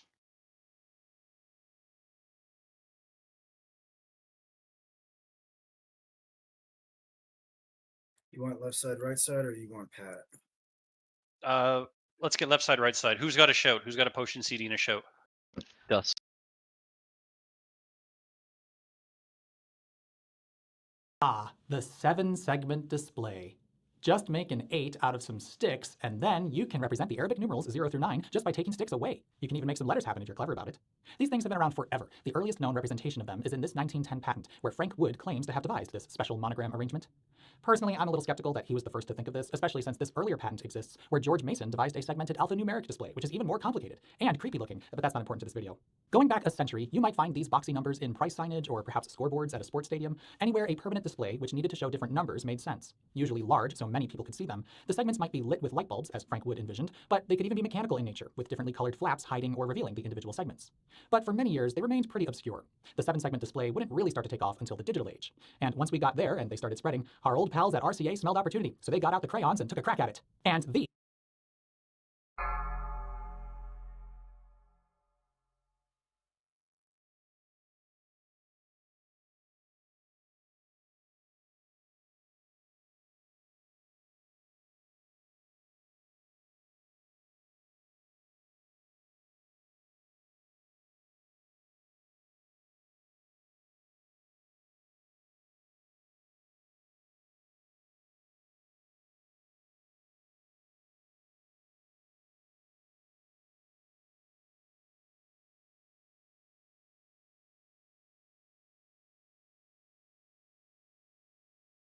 where George Mason devised a segmented alphanumeric display, which is even more complicated and creepy looking, but that's not important to this video. Going back a century, you might find these boxy numbers in price signage or perhaps scoreboards at a sports stadium. Anywhere a permanent display which needed to show different numbers made sense. Usually large, so many people could see them. The segments might be lit with light bulbs, as Frank Wood envisioned, but they could even be mechanical in nature, with differently colored flaps hiding or revealing the individual segments. But for many years, they remained pretty obscure. The 7-segment display wouldn't really start to take off until the digital age. And once we got there and they started spreading, our old pals at RCA smelled opportunity, so they got out the crayons and took a crack at it. And these are their handiwork. They're called Numatron tubes, and they are terrible. They're also rare and frustratingly expensive, probably because they didn't sell very well at all, because they're bad. This is what I can only describe as the crudest possible way to produce a technically functional 7-segment display for digital devices. Now, you might be able to tell what's going on in here just by looking at them, but before I explain their absurdity, I want to go back in time, because by doing so, you'll understand why these briefly made sense. Briefly. Once upon a time, there were computers. At first, very large, very expensive computers, but we see the potential. As computing technology got cheaper and microprocessors started showing up in things like scientific equipment, cash registers, control consoles, and whatnot, we needed displays to allow humans to read and understand the data those processors were spitting out. Of course, a general-purpose computer could justify using a CRT monitor and generating a video signal to display columns and rows of text. But something like a calculator didn't need all that, it just needed to show some numbers. So cheap and simple numerical display devices, which microprocessor-based systems could control, became a very hot item. Over the years, equipment manufacturers tried all sorts of ideas. One of the most famous is the Naxx tube. These neon-filled tubes produced a glow discharge around wire cathodes formed in the shape of numerals, resulting in beautifully legible displays which were readable in many conditions. But they had a rather huge caveat. They required high-voltage DC to produce that discharge, as in around 180 volts. That meant that while the tubes were simple, the circuitry required to drive them was complex, not to mention dangerous. Because of this, Naxx quite naturally attracted plenty of competition. But many of its contemporaries shared another of its flaws, the need for a dedicated output for every character it can display. Since Naxx use wire-form numerals, a standard Naxx tube needs 10 inputs to function, one for each of its cathodes. But a segmented display, which forms numerals by combining different shapes together, only needs one output per segment. That saves on wiring, but it also makes the circuitry which actually drives the display devices cheaper. In the early days, dedicated ICs, known as BCD decoders, would translate the 4 bits of binary-coded decimal input they received from a microprocessor into the correct output to drive a display device. The internal structure of these decoder chips was quite simple, just a few logic gates really, but they could be a lot simpler with a 7-segment display compared with a Naxx tube, since there were fewer outputs for it to control. And many of the same outputs are active on multiple inputs. A 2 becomes a 3 simply by swapping these two segments, and that reduces the number of transistors you need in the chip, which makes the chip cheaper. That's extremely in the weeds though. When we get right down to it, the simple fact was the 7-segment display had too many advantages over Naxx's, Nemo's, edge-lit displays, projection displays, and all the other wild ideas that were floating around. So although they were arguably less readable and more ugly, they were obviously going to become the standard display technology for numerical information. Except it's not really a technology, it's just a specific graphical representation for numerals. So using them may simplify control circuitry and make wiring devices a little easier, but we still have to figure out how to actually make them, and that wasn't trivial. In the late 1960s, our technology to make small things light up brightly was quite limited. We did have teeny little light bulbs, of course, and we used those in myriad ways, including those projection displays, but doing that had a ton of drawbacks, especially visibility in different lighting conditions. To maximize contrast under bright ambient light, ideally the glowing element of the display should be directly viewable, which was one of the Naxx tube's greatest strengths. So you might just make a 7-segment Naxx tube, which was indeed a thing, more or less, but glowing neon cathodes still needed the same high-voltage DC as ordinary Naxx's, which was annoying and expensive to implement. Luckily, the vacuum fluorescent display had just popped on the scene. These devices required lower voltage than neon discharge tech, which was good, but the tubes themselves were more complex. These vintage IV11 tubes might look simple enough, but a closer look reveals there are several layers here. At the front of the tube is a cathode made of 2 heater wires which emit electrons through thermionic emission. There's the 7 segments forming an 8 at the back, of course, but look closely and you'll see that right in front of the 8 is a control grid. In operation, that grid is positively charged and will absorb the electrons coming from the cathode wires at the front of the tube. But the individual segments behind the grid can also be positively charged. When energized, they also attract electrons and are able to yank some of them through the control grid. When those electrons collide with the phosphors on top of the segments, they glow. Pretty neat. But that's even more complex than Naxx's, and for every problem these solved, they introduced another. These tubes didn't need high voltage, but they needed 2 voltages, a low voltage for the cathode wires and something around 30 volts for the anodes and control grid. Better than 180, of course, but still much higher than the logic circuitry of whatever you want to put these in, which was typically 5 volts. And as you might be able to tell, these early tubes have pretty poor contrast under even modest ambient lighting, since the phosphors are white when unlit. So, both neon tech and VFDs had their problems, but we were already building a lot of electronic devices which needed numerical displays, and there wasn't time to wait. So, the fine folks at RCA barfed out an idea. Here's my impression of how that went. Why don't we just make a weird little light bulb? And thus explains the Numatron. First hitting the market in 1970, these really are just weird little light bulbs, but with 7 filaments. Each filament is stretched across little pegs on a support board, so they become the segments of a 7-segment display. Then that assembly got shoved into a standard 9-pin miniature vacuum tube enclosure. Just apply power to those pins to light up the right combination of those filaments, and you technically have a functional digital display device. Oh, and this model doesn't have it, but they were available with a decimal point option, which took the form of a tiny little X crossing these 4 pegs. These days, of course, the trendy thing to do with weird old display tubes is to build a clock, so that's what I did. But in the spirit of the Numatron, I didn't bother doing it well. I did the bare minimum, but it technically works.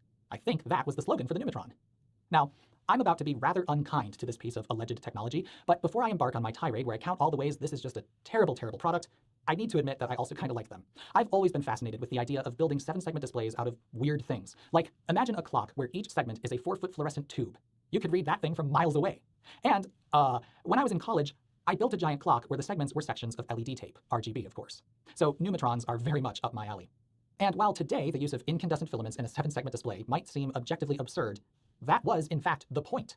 These tubes are dead simple and require nothing special at all to use. They only need 5 volts to glow, so they didn't need their own power supply. Incandescent filaments are self-regulating too, so there's no need to add current-limiting resistors to the circuit. And since they were so tiny, the segments only consumed about 25 milliamps each. This is actually the largest version of the tubes RCA made, but they don't even consume a watt of power with all the segments lit. The ridiculous simplicity of these meant that you could drive them directly from a 7-segment BCD decoder chip, all powered by the same 5-volt supply as the rest of your newfangled digital widget. That would save money in the hardware design, and since the Numatron itself is so freaking simple, the display tubes were cheaper than the competition. So it wasn't a terrible idea. But, as you might be able to tell just from looking at them, the execution of the idea left quite a lot to be desired. If I could describe these in a word, it would be janky, or perhaps slapdash. Nothing about these feels like a finished product that should exist. They just look way too crude. The extremely thin segments lead to them being not very legible, and the arrangement of those segments is just awful. There's way too much of a gap between them, and the vertical segments extend uncomfortably beyond the top and bottom segments, which just looks weird. And they didn't lean the 8 to accommodate the decimal point at the bottom, so the display is off-center in the tube, which is infuriating. But its problems don't end there. Do you notice something wrong about the background? For reasons that I cannot fathom, RCA decided to make the support board for the filaments gray. That was a mistake. It should be black, or at least as dark as possible, because, you see, any ambient light that hits these things is going to brighten that background and make the glowing filaments harder to see. And if that weren't enough, even in a pitch black room, the filaments themselves illuminate that support board enough to where contrast is reduced, making the already kind of hard to parse numbers just a little bit harder to identify. Now, I will give them the benefit of the doubt and say that there could be some materials reason this isn't black. Maybe a nice dark background wouldn't survive the heat of the glass sealing process. But, I mean, these VFD tubes have a much darker background, so... And it might be hard to tell, but these aren't even straight. And I don't mean my handiwork when installing the sockets. The internal support structure holding the filaments is leaning noticeably in several of these tubes. So with all of them fully seated, the numbers are slightly crooked, and with multiple tubes, you'll never have a perfectly aligned display unless you commit to a lot of fiddling. Honestly, I don't think anyone at RCA was particularly proud of these things. I mean, if they were, I would think they would have tried a little harder. Just look at the datasheet. These are the other varieties RCA sold. A plus or minus tube. Wow. And a plus or minus 1 tube. Really working hard over there. In this promo piece about them, we don't learn whose idea this was. We just hear from Robert D. Reichert, the manager of the whole dang tube design department. And RCA didn't bother putting a patent number or even patent pending on these boxes, which are specifically branded Numatron. That made me wonder if they even bothered patenting it. Honestly, the only nice thing about these is their name, Numatron. That's pretty cool. But it's also lazy. This is literally just Numi, short for numerical, I guess, and Tron. And back then, Tron was as infectious a buzzword as AI is today.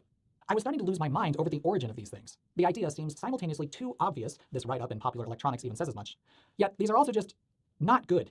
I could not rest until I found the patent and who invented these. Luckily I did, and here it is. Apparently, these were the brainchild of Richard Arthur Bonnet and Norman Lee Lindbergh.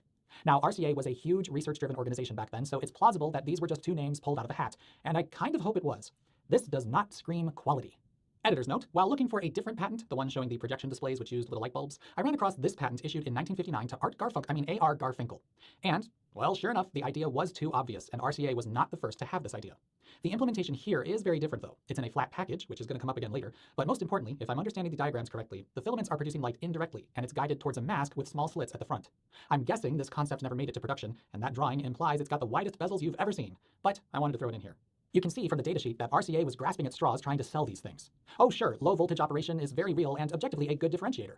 But void of clutter is clearly a dig at Naxx's, and the whole, oh, it's incandescent with a wide spectral output so you can use color filters to obtain a display of any desired color, is true, but a stretch. I mean, sure, but good luck with blue. RCA designed these to last 100,000 hours, and well, that's only going to be possible if the filaments burn quite dimly. So they're not producing much light towards the blue end of the spectrum, and a blue filter will really cut their output. Now, to be fair, the tubes can be a lot brighter.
Hey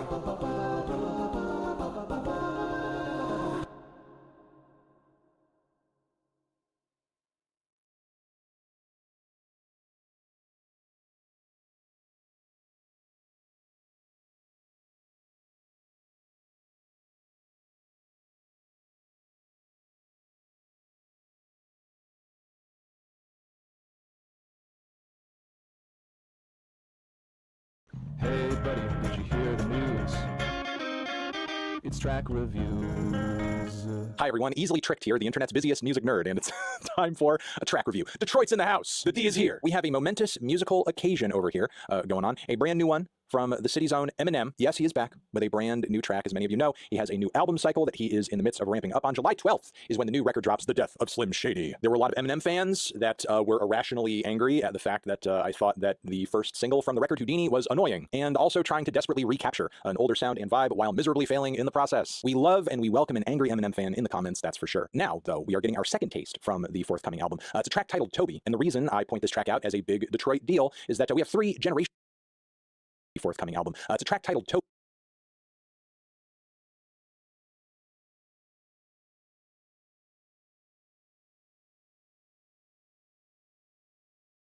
And the reason I point this track out as a big Detroit deal is that we have 3 generations of Detroit artists in the mix on this track: Eminem, Big Sean, and Babytron. Okay, maybe Babytron wasn't literally born in Detroit, but you know, general area, general vibe. He represents a sound that's popular in the Midwest right now. You get it. You understand what I'm saying? Anyway, look, literally born in Detroit, but you know, general area, general vibe. He represents a sound that's popular in the Midwest right now. You get it. You understand what I'm saying? Anyway, look, before I play this song, I will say, personally, I think it's really cool, conceptually, that Eminem has pulled together a track like this that's obviously going to bring more attention to artists who are also from the same area as him, but also represent very different styles of hip-hop, and very different eras of hip-hop too. Because as kind of singular and at this point old school as Eminem's vibes and influences may be, he does continue to show himself as somebody who is, you know, open to stuff that, like, you know, newer artists and up-and-comers are doing. Even if in the abstract of my mind, like an Eminem, Big Sean, Babytron track doesn't exactly like seem like it would make a whole lot of sense. It's that perception of a lack of crossover potential and commonality artistically between these 3 that actually makes listening to this song kind of exciting. You know, how weird or surprising can it get? So with that being said, let's give a listen to this new track, Eminem, Big Sean, Babytron, Toby. Okay, I respect it. I mean, there are some points where I feel like the production is falling a little short on the back end, because obviously the way that it starts, it's like really shooting for something that's slowly and dramatically and cinematically building up, and you've got the pounding drums, you know, the fried, brittle, distorted guitars. Like, I can see the intentions behind what the beat is going for, but it never quite escalates to a point where it actually sounds larger than life. Again, I can dig that arpeggio, I could see what it's going for, and I would love to hear what it's going for, but I feel like in actuality, in terms of execution for what it was attempting, it fell a little short. Like, it's not that huge, it's not that big. It feels like it's trying to give me something that is, you know, just like some action-packed shit you'd see on the big screen, but it's not feeling quite so big. It's more like the just like a flat screen, a medium to large flat screen, though it's not that far off. With that being said, I thought everything else beyond that about the track was great. Loved the progression of it, loved that Babytron had first, Big Sean had second, and Eminem tied it up on the back end. I thought the consistent flows across every verse and the determination going on in everybody's voice really kind of made the vibe of the track work well. Each verse on the song had memorable lyrical moments that were witty, that were hilarious, that were entertaining. Babytron's Iron Giant reference was clever. I also loved how he and Big Sean both sort of like lined up with Star Wars references at one point too. Big Sean with that bar about moving keys, like a chord progression was really sharp and stand out. Also like that alliteration that he was going for with the immersed in the merce, I show no mercy, I thought was great as well. He had a couple lines that were kind of running along that similar sort of pattern, and they both sound great. But yeah, I just love Big Sean's progression over the years, because I feel like lately he's been just getting better with the one-liners, getting better with the wordplay, and certainly with Eminem in the mix, he is not going to be a slouch on that front. And Eminem on the back end sounded really solid too. He wasn't hitting us with those obnoxious staccato flows, not like trying too hard to rap too fast. He was just very confident, a good presence in his vocals, per usual, making his case for I'm a legend, I'm top 5, I'm one of the greatest, I'm super influential. I love that bar on the back end where he said, like a victim of child abuse, he's about to get the belt, like the champion belt. And that was like one of those Eminem bars where it's like you hear the setup and you're like, fuck, like, is he gonna fucking ruin this? Where is this going? And then the second part of it comes through and it's like, actually, like, pretty good fare. Yeah, and the whole chorus and the Tobey Maguire getting bit by a spider, I got bit by a goat line is cute. I mean, maybe would have preferred a chorus that like is a bit more blunt and direct and snappier, as this one obviously is like pretty wordy. With that being said, I think this is a very, very, very good and solid second single from this record, and even happier now that Eminem made this crossover happen between him and Big Sean and Babytron. I was already, you know, interested and excited about the track just based on that prospect alone, and now I'm even, you know, more pleased that it exists now that I've heard it, and it's actually like super solid, super entertaining, very fun, and you know, is an effective crossover between the 3 because it found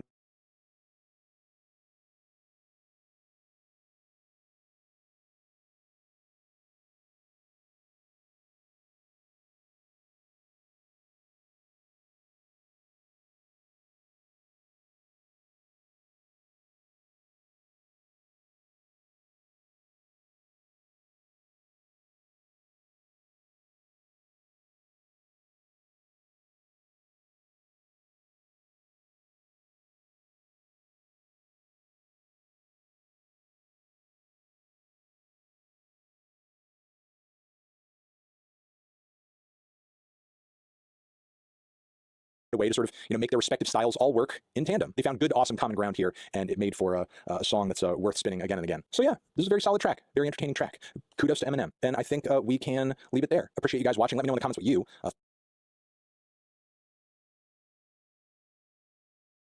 Hey buddy, did you hear the news?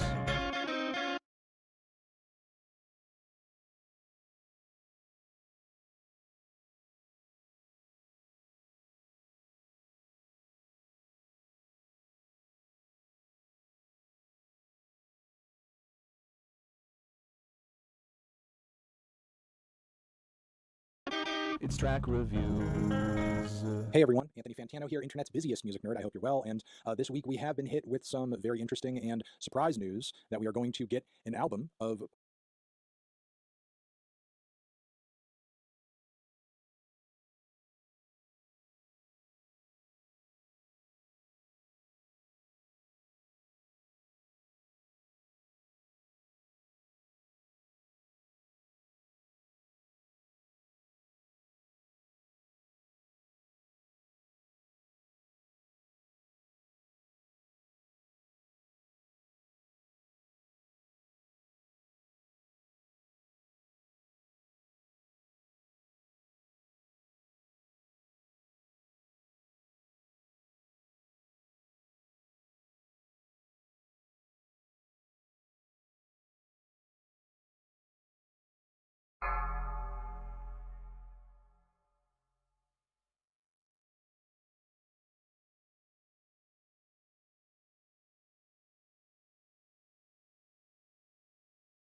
Posthumous material from the one and only, the late, great producer, songwriter, Sophie. And of course, off the bat, this has been met with some mixed reactions as music fans, especially those who, in a sense, feel protective of Sophie's legacy and image. Of course, don't want this to be some kind of like, exploitative project used to kind of just squeeze a final few dollars out of Sophie's memory. Across social media, I have seen a lot of people voicing that kind of concern, which again, I get because in the music industry these days, we see more of that than it should be acceptable. However, my own personal concerns around this are sort of put at ease when you look into the fact that Sophie's brother has for years now been kind of talking about the potential of a project like this. So it is assuring knowing that individuals that were super close to Sophie and some about the potential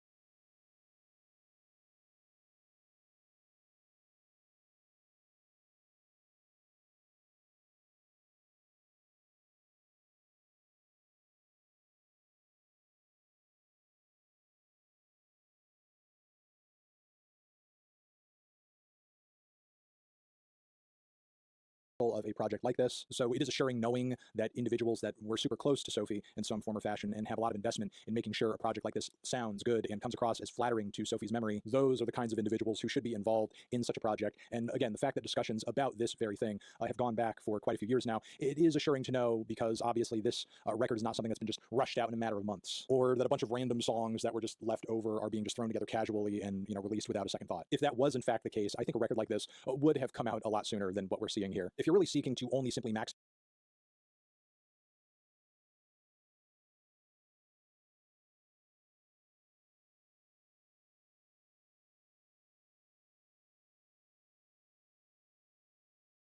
profit on a project such as this, doing it at this somewhat late date is not the way to go about it. So yes, in fact, this album is on the way, and we actually do have a first teaser single from it as well, the song Reason Why, which features Kim Petras as well as BC Kingdom. Apparently this song has been played and performed live, so there are some hardcore Sophie fans who likely will be familiar with this track in some capacity. I'm also kind of appreciating that the cover art here is obviously, a throwback or reference to Sophie's first, kind of big breakout compilation project that featured classic bangers such as Bip and Lemonade and, a lot of those great breakout early singles. Admittedly, Reason Why is not a track that I'm personally familiar with, so this will most likely be new to me. If I have heard this track before in some capacity, the memory of that is escaping me right now. Either way, let's give this track a spin and see what it's got exactly. Reason Why.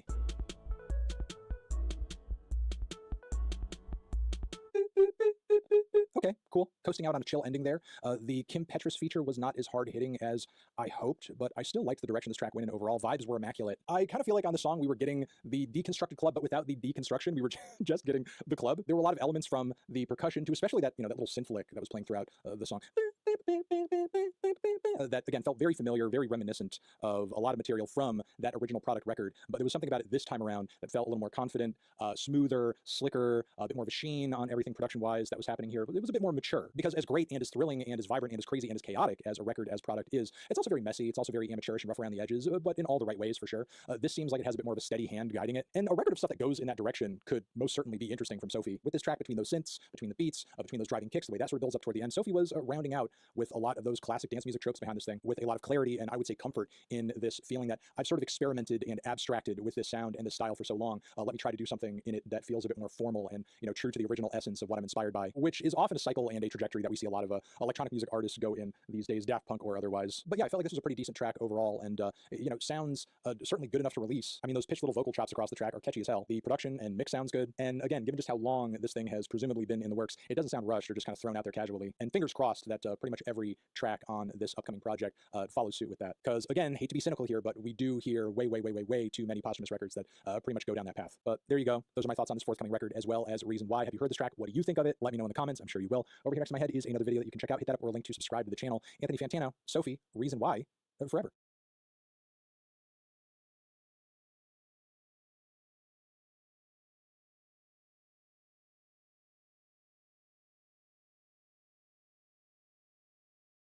Hey buddy, did you hear the news?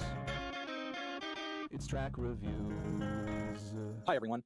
Brathany Brattano here, the internet's busiest music nerd, and it's time for a track review, a track reaction, because this Charlie XCX album cycle is the gift that keeps on giving. Not only is the record just full of bangers, amazing production, high energy, good catchy tunes, it's just endlessly repeatable. We also got 3 highly entertaining extra tracks after the release of the album, and now additionally, we're getting remixes with features on them. Oh my god! The first of which seems to be this new version of Girl So Confusing, which from the album's tracklist was a highly discussed song because of the lyrics held within very clearly being about a specific person with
Five, 4, 3, 2, 1.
This is the Lockpicking Lawyer, and what I have for you today is an Airmex or Hermex brand model CA65Q round body padlock. It's a Chinese-made lock that I believe is produced for the Mexican market. It's a pretty standard Chinese round body with a poorly plated steel lock body, a chromed and hardened steel shackle, and a ball-bearing locking mechanism. But what sets this one apart is the dimple core. And between the spring tension on the core and the more extreme bidding of this particular lock, it seems pretty unlikely we're going to rake it open.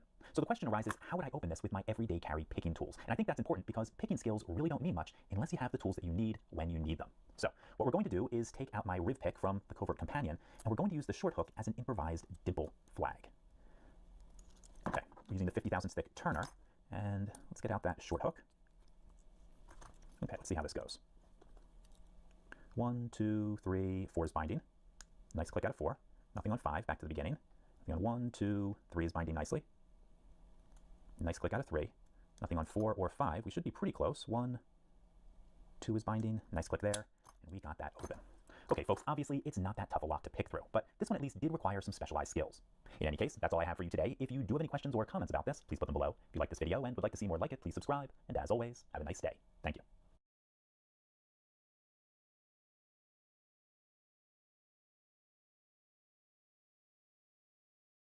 I'm Pyrotechnician Patrick Serrana, here to answer your questions from the internet. This is Fireworks Support.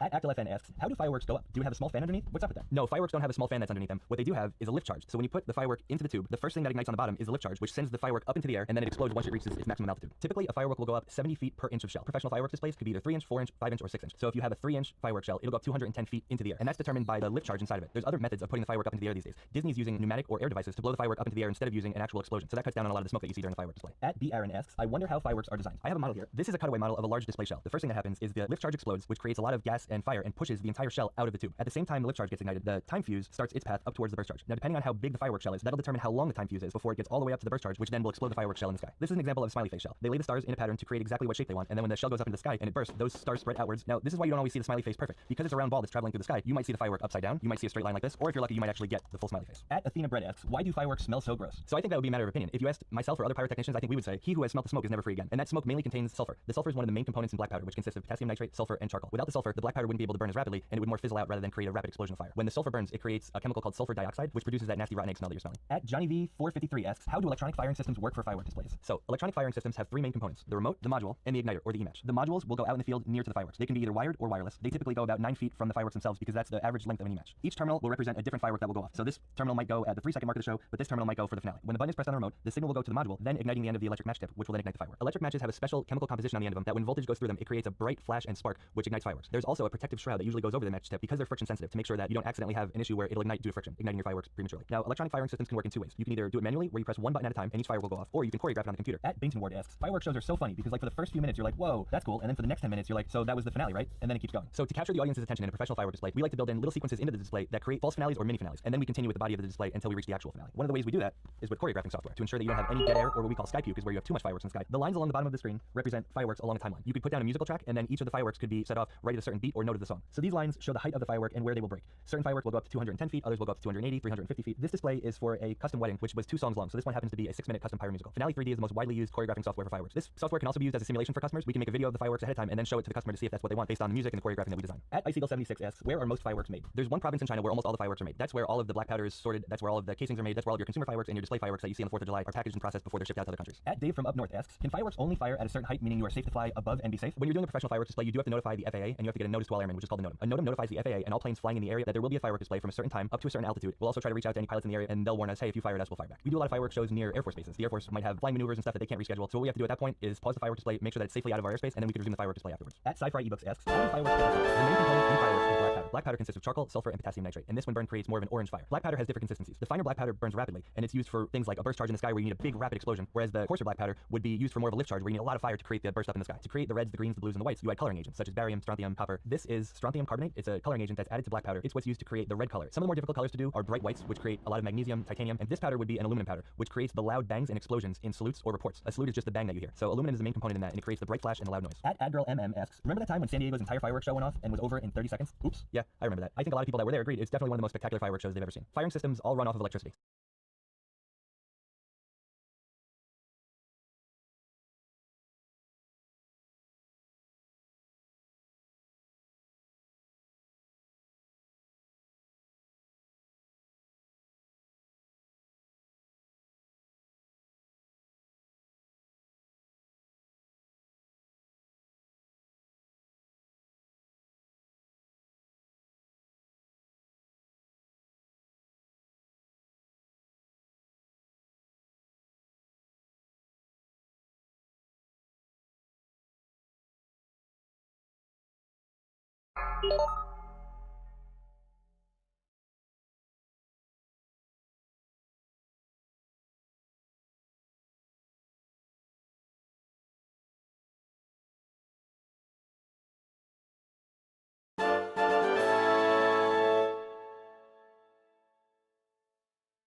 So it could have been a surge of electricity, it could have been some sort of malfunction which the computer decided it was going to fire all cues at once. There's lots of things that could go wrong during a professional firework display. The mortar could detonate inside of the firework tube, which could create an explosion, sending all the other firework tubes around it to lay in a manner where when they blow off, the firework's not pointing straight up in the air anymore, it could be pointing towards the audience, the spectators, the crew. And one thing I can say about pyros is when we make a mistake once, we tend to not make it again. At BS Hoop asks, what was the last innovation in fireworks? Purple? Actually, purple's been around for a decent amount of time. Purple is a combination of both red and blue coloring agent. I would say one of the more recent innovations in fireworks would be the introduction of the ghost shell. In a ghost shell, you have stars that burn in the sky that are covered with a powder where they don't show their color as they're burning in the first part of the display. So you don't see the flash in the sky, and then these will start burning in the sky, creating what looks like a fade pattern. Some other innovations that I would say have taken place recently in the firework industry would be Disney's use of microchips to explode the fireworks into the sky instead of using a time fuse. The microchips are controlled by a radio frequency signal, and when they reach the right part in the sky or the right part in the song, they'll go off perfectly to make sure that they're synchronized exactly as they should be. Another cool innovation in fireworks isn't just in the fireworks themselves, but in the way that the fireworks are lit. So what people are doing now is they're taking comets, which create a large streak across the sky, and they're putting them in different patterns, in different racks, and then firing them with electronic firing systems to the exact right timing, where each comet is at a different angle. It creates a perfect parabolic effect, which looks like a geometric shape in the sky. At Terra Monique asks, who invented fireworks? Like, who's the first person to put this together? I'm guessing it was an accident. So approximately 2,000 years ago, a Chinese cook mixed together 3 common kitchen ingredients at a time: saltpeter, which is potassium nitrate, charcoal, and sulfur. Shortly after realizing that this combination of fireworks created an explosion, they started experimenting and putting them into capsules or bamboo sticks to contain the explosion. These became the first version of a firecracker. These bamboo sticks were then used as a tradition to ward off evil spirits in the Chinese culture. At Danbury Patch asks, statistically, what is the most dangerous firework? So statistically, the most dangerous firework is a sparkler. Sparklers can burn at up to 2,000 degrees. Parents and caregivers might think of this as the least dangerous firework and leave children unattended or unsupervised with these, causing more injuries than you would realize. In my opinion, mortars these days can be fairly dangerous as well. Mortars are the larger fireworks that you hear when you see those large bangs in the sky. These create the big explosions. This would be your standard size mortar tubes that you could buy off the shelf at a consumer store. A mortar tube used in a professional display could be 3, 6, or even up to 12 inches. So typically what you would do with a mortar shell is get the fuse to its longest point, drop it down the tube, leave enough outside, and then light the end of the fuse. You see the green fuse, which is called visco fuse. It's called a safety fuse. This buys you enough time where you could safely get away from the firework before it launches up into the air. There's lots of things that could go wrong with mortar shells when using them. Most people don't realize they could go in either way, and it's very hard to see if you're using it at night which way is the right way. The shell could be put down into the firework upside down, or the actual mortar tube might malfunction. The professional mortar tube is going to be made out of an HDPE or high density polyethylene plastic. So instead of fracturing or fragmenting, if the firework would accidentally explode inside of it, it would just expand, so it doesn't send any fragments or shrapnel anywhere. Most consumer fireworks are made out of a cheaper fiberglass material, so you always want to be aware that when you are using them, you have it facing the right direction and always have a sober adult in charge. At Bloody Red 08 asks, why did they have to ban M80s for the children? It was decided in 1966 that too many bodily injuries to children were occurring as a result of M80s, and they were taken entirely off the market. That doesn't mean you can't find an M80 today. Unfortunately, many black marketplaces are still manufacturing M80s to fill the void and to fill the demand that's still there for people that still want that big bang. An M80 will contain about 3 grams of flash powder, in comparison to a stick of dynamite, which can contain up to 190 grams of powder. Flash powder is a mixture of black powder and other heavy metals that create the bright flash, like aluminum or magnesium. So although these are a lot less dangerous and contain less powder than a stick of dynamite, they're still banned from the market. After September 11th, fireworks containing over a certain amount of powder were pulled off the market, so that way they couldn't be misused, opened up, and the powder could be used for various purposes other than displaying fireworks. At Dr. Kevo asks, what kind of fireworks is your favorite? I like the gold drippy drippies. So do I. So the gold drippy drippies are actually the most favorite firework among most pyrotechnicians. They come from Japan. They have special chemicals in the black powder which allow them to rain down to the ground slightly longer than a normal firework would, giving you that lasting gold impression in the air. Traditional firework displays, when they have this effect, it'll occur as the finale, because it's really the most dangerous firework in the firework display. You're gonna have fire all around you, so you don't really want that to happen during the entire display, because you could have fires all over the place as a result of the fire hitting the ground. I'm not saying that the exact design is a secret, but it's not widely known as to how it's made. There are a lot of people that try to recreate the effect, but the traditional Japanese Komoro is definitely something that the Japanese do specifically well, and really can't be recreated by many other people. At Helium Kibbs asks, how do idols stand on stage while pyrotechnics blast? Definitely something that the Japanese do specifically well, and what kind of fireworks is your favorite? I like the gold drippy drippies. So do I. So the gold drippy drippies are actually the most favorite firework among most pyrotechnicians. They come from Japan. They have special chemicals in the black powder which allow them to rain down to the ground slightly longer than a normal firework would, giving you that lasting gold impression in the air. Traditional firework displays, when they have this effect, it'll occur as the finale, because it's really the most dangerous firework in the firework display. You're gonna have fire all around you, so you don't really want that to happen during the entire display, because you could have fires all over the place as a result of the fire hitting the ground. I'm not saying that the exact design is a secret, but it's not widely known as to how it's made. There are a lot of people that try to recreate the effect, but the traditional Japanese Komoro is definitely something that the Japanese do specifically well, and really can't be recreated by many other people. At Helium Kibbs asks, how do idols stand on stage while pyrotechnics blast all around them? I flinch watching it through a screen. Fireworks used for the stage setting have a specific height and duration that they fire for. They're also made in a laboratory setting as opposed to consumer fireworks, which are made in a factory. So the fireworks that we use on stage and in theatrical performances are very safe, low fallout, so they don't have anything that's going to come down and burn. Just like artists will get together and rehearse with their dancers and their band ahead of time, they also get together with their pyro crews and rehearse. At Dubwoods asks, do fireworks even work in the rain? Yes, we do a lot of fireworks shows for weddings, and what we tell our wedding clients is you can't change your wedding date whether it's going to rain or not. So we have to make sure the fireworks are going to work in the rain regardless. So what we do is we cover the firing systems, the modules, and the remotes themselves in plastic to make sure the weather doesn't affect them. And then we also wrap the fireworks in a small thin plastic as well, so that way when we fire it, it burns right through and goes right through the plastic. So the rain isn't really an issue. However, heavy winds and thunderstorms, so winds above 25 miles an hour and thunder, will prohibit a fireworks display from happening. At Christina AXB asks, you cannot convince me that there is a difference between consumer and professional fireworks. Our neighborhood is insane right now. The line between consumer and professional fireworks has been being pushed closer towards the professional fireworks. Certain fireworks are being brought into the country as professional, but then rebranded and reclassified once they get here into consumer. So yes, the consumer fireworks that you're seeing are definitely getting louder and bigger. Now you have up to 3-inch, even 4-inch consumer shells that you could buy, which wasn't allowed previously. At Kurt Robain asks, how does one go about becoming a fireworks pyrotechnician? I would reach out to your local firework company or your local special effects company and see if they have any openings as maybe a volunteer. You want to make sure you have the right temperament for it. You have to be someone that's calm in the midst of chaos. During a firework display, you have bombs going off all around you. You might have several fires that might occur in the display site, in the fallout area, that have to be extinguished, and that's just part of doing business. At Ibrahim Ashir asks, how do you know if a firework is going to work? When the fireworks manufacturer build a firework, do they test all the fireworks before they ship them out? No.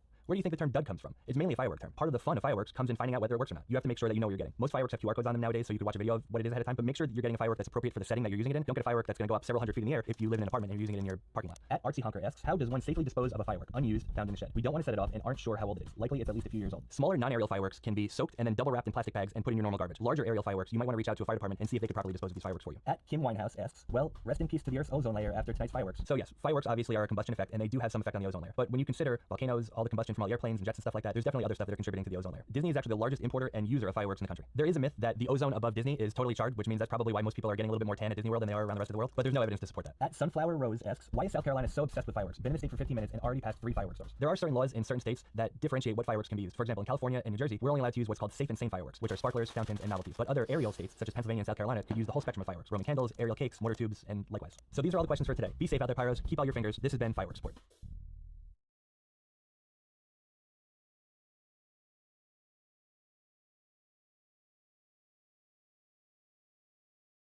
I'm medievalist Professor Dorsey Armstrong. Let's take some questions from the internet. This is Medieval Support.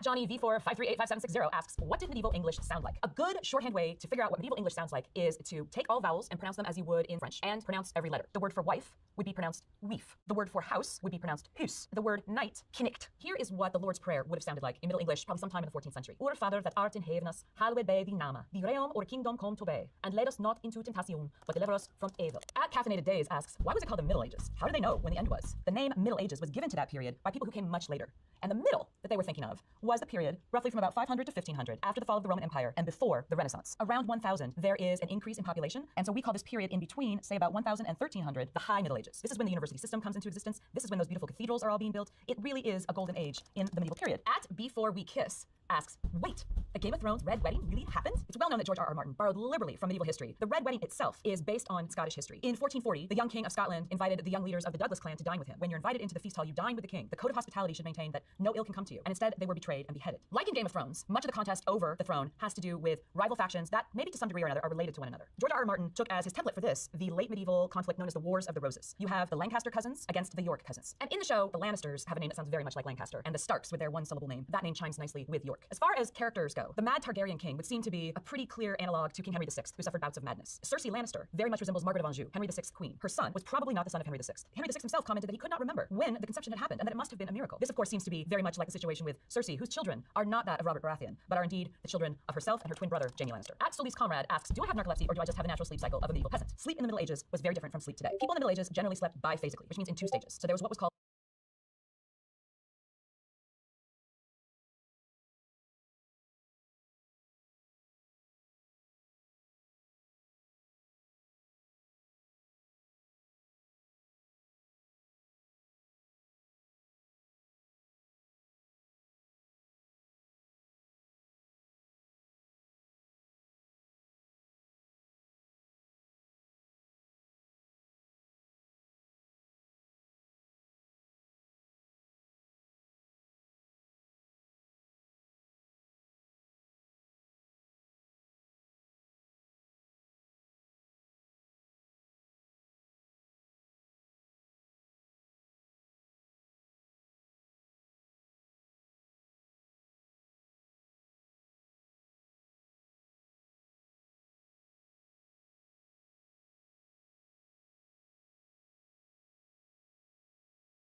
the first sleep. If you're in a natural sleep rhythm that does not have any exposure to unnatural light, you will fall asleep when the sun goes down. You will sleep for a few hours, and then you might get up, maybe around 11, midnight, might do some chores, might have sex, you might visit your neighbors. In early castles, the lord and lady usually slept in the great hall behind where they would sit at table for great feasts. All of the king's retainers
I'm medievalist Professor Dorsey Armstrong. Let's take some questions from the internet devices.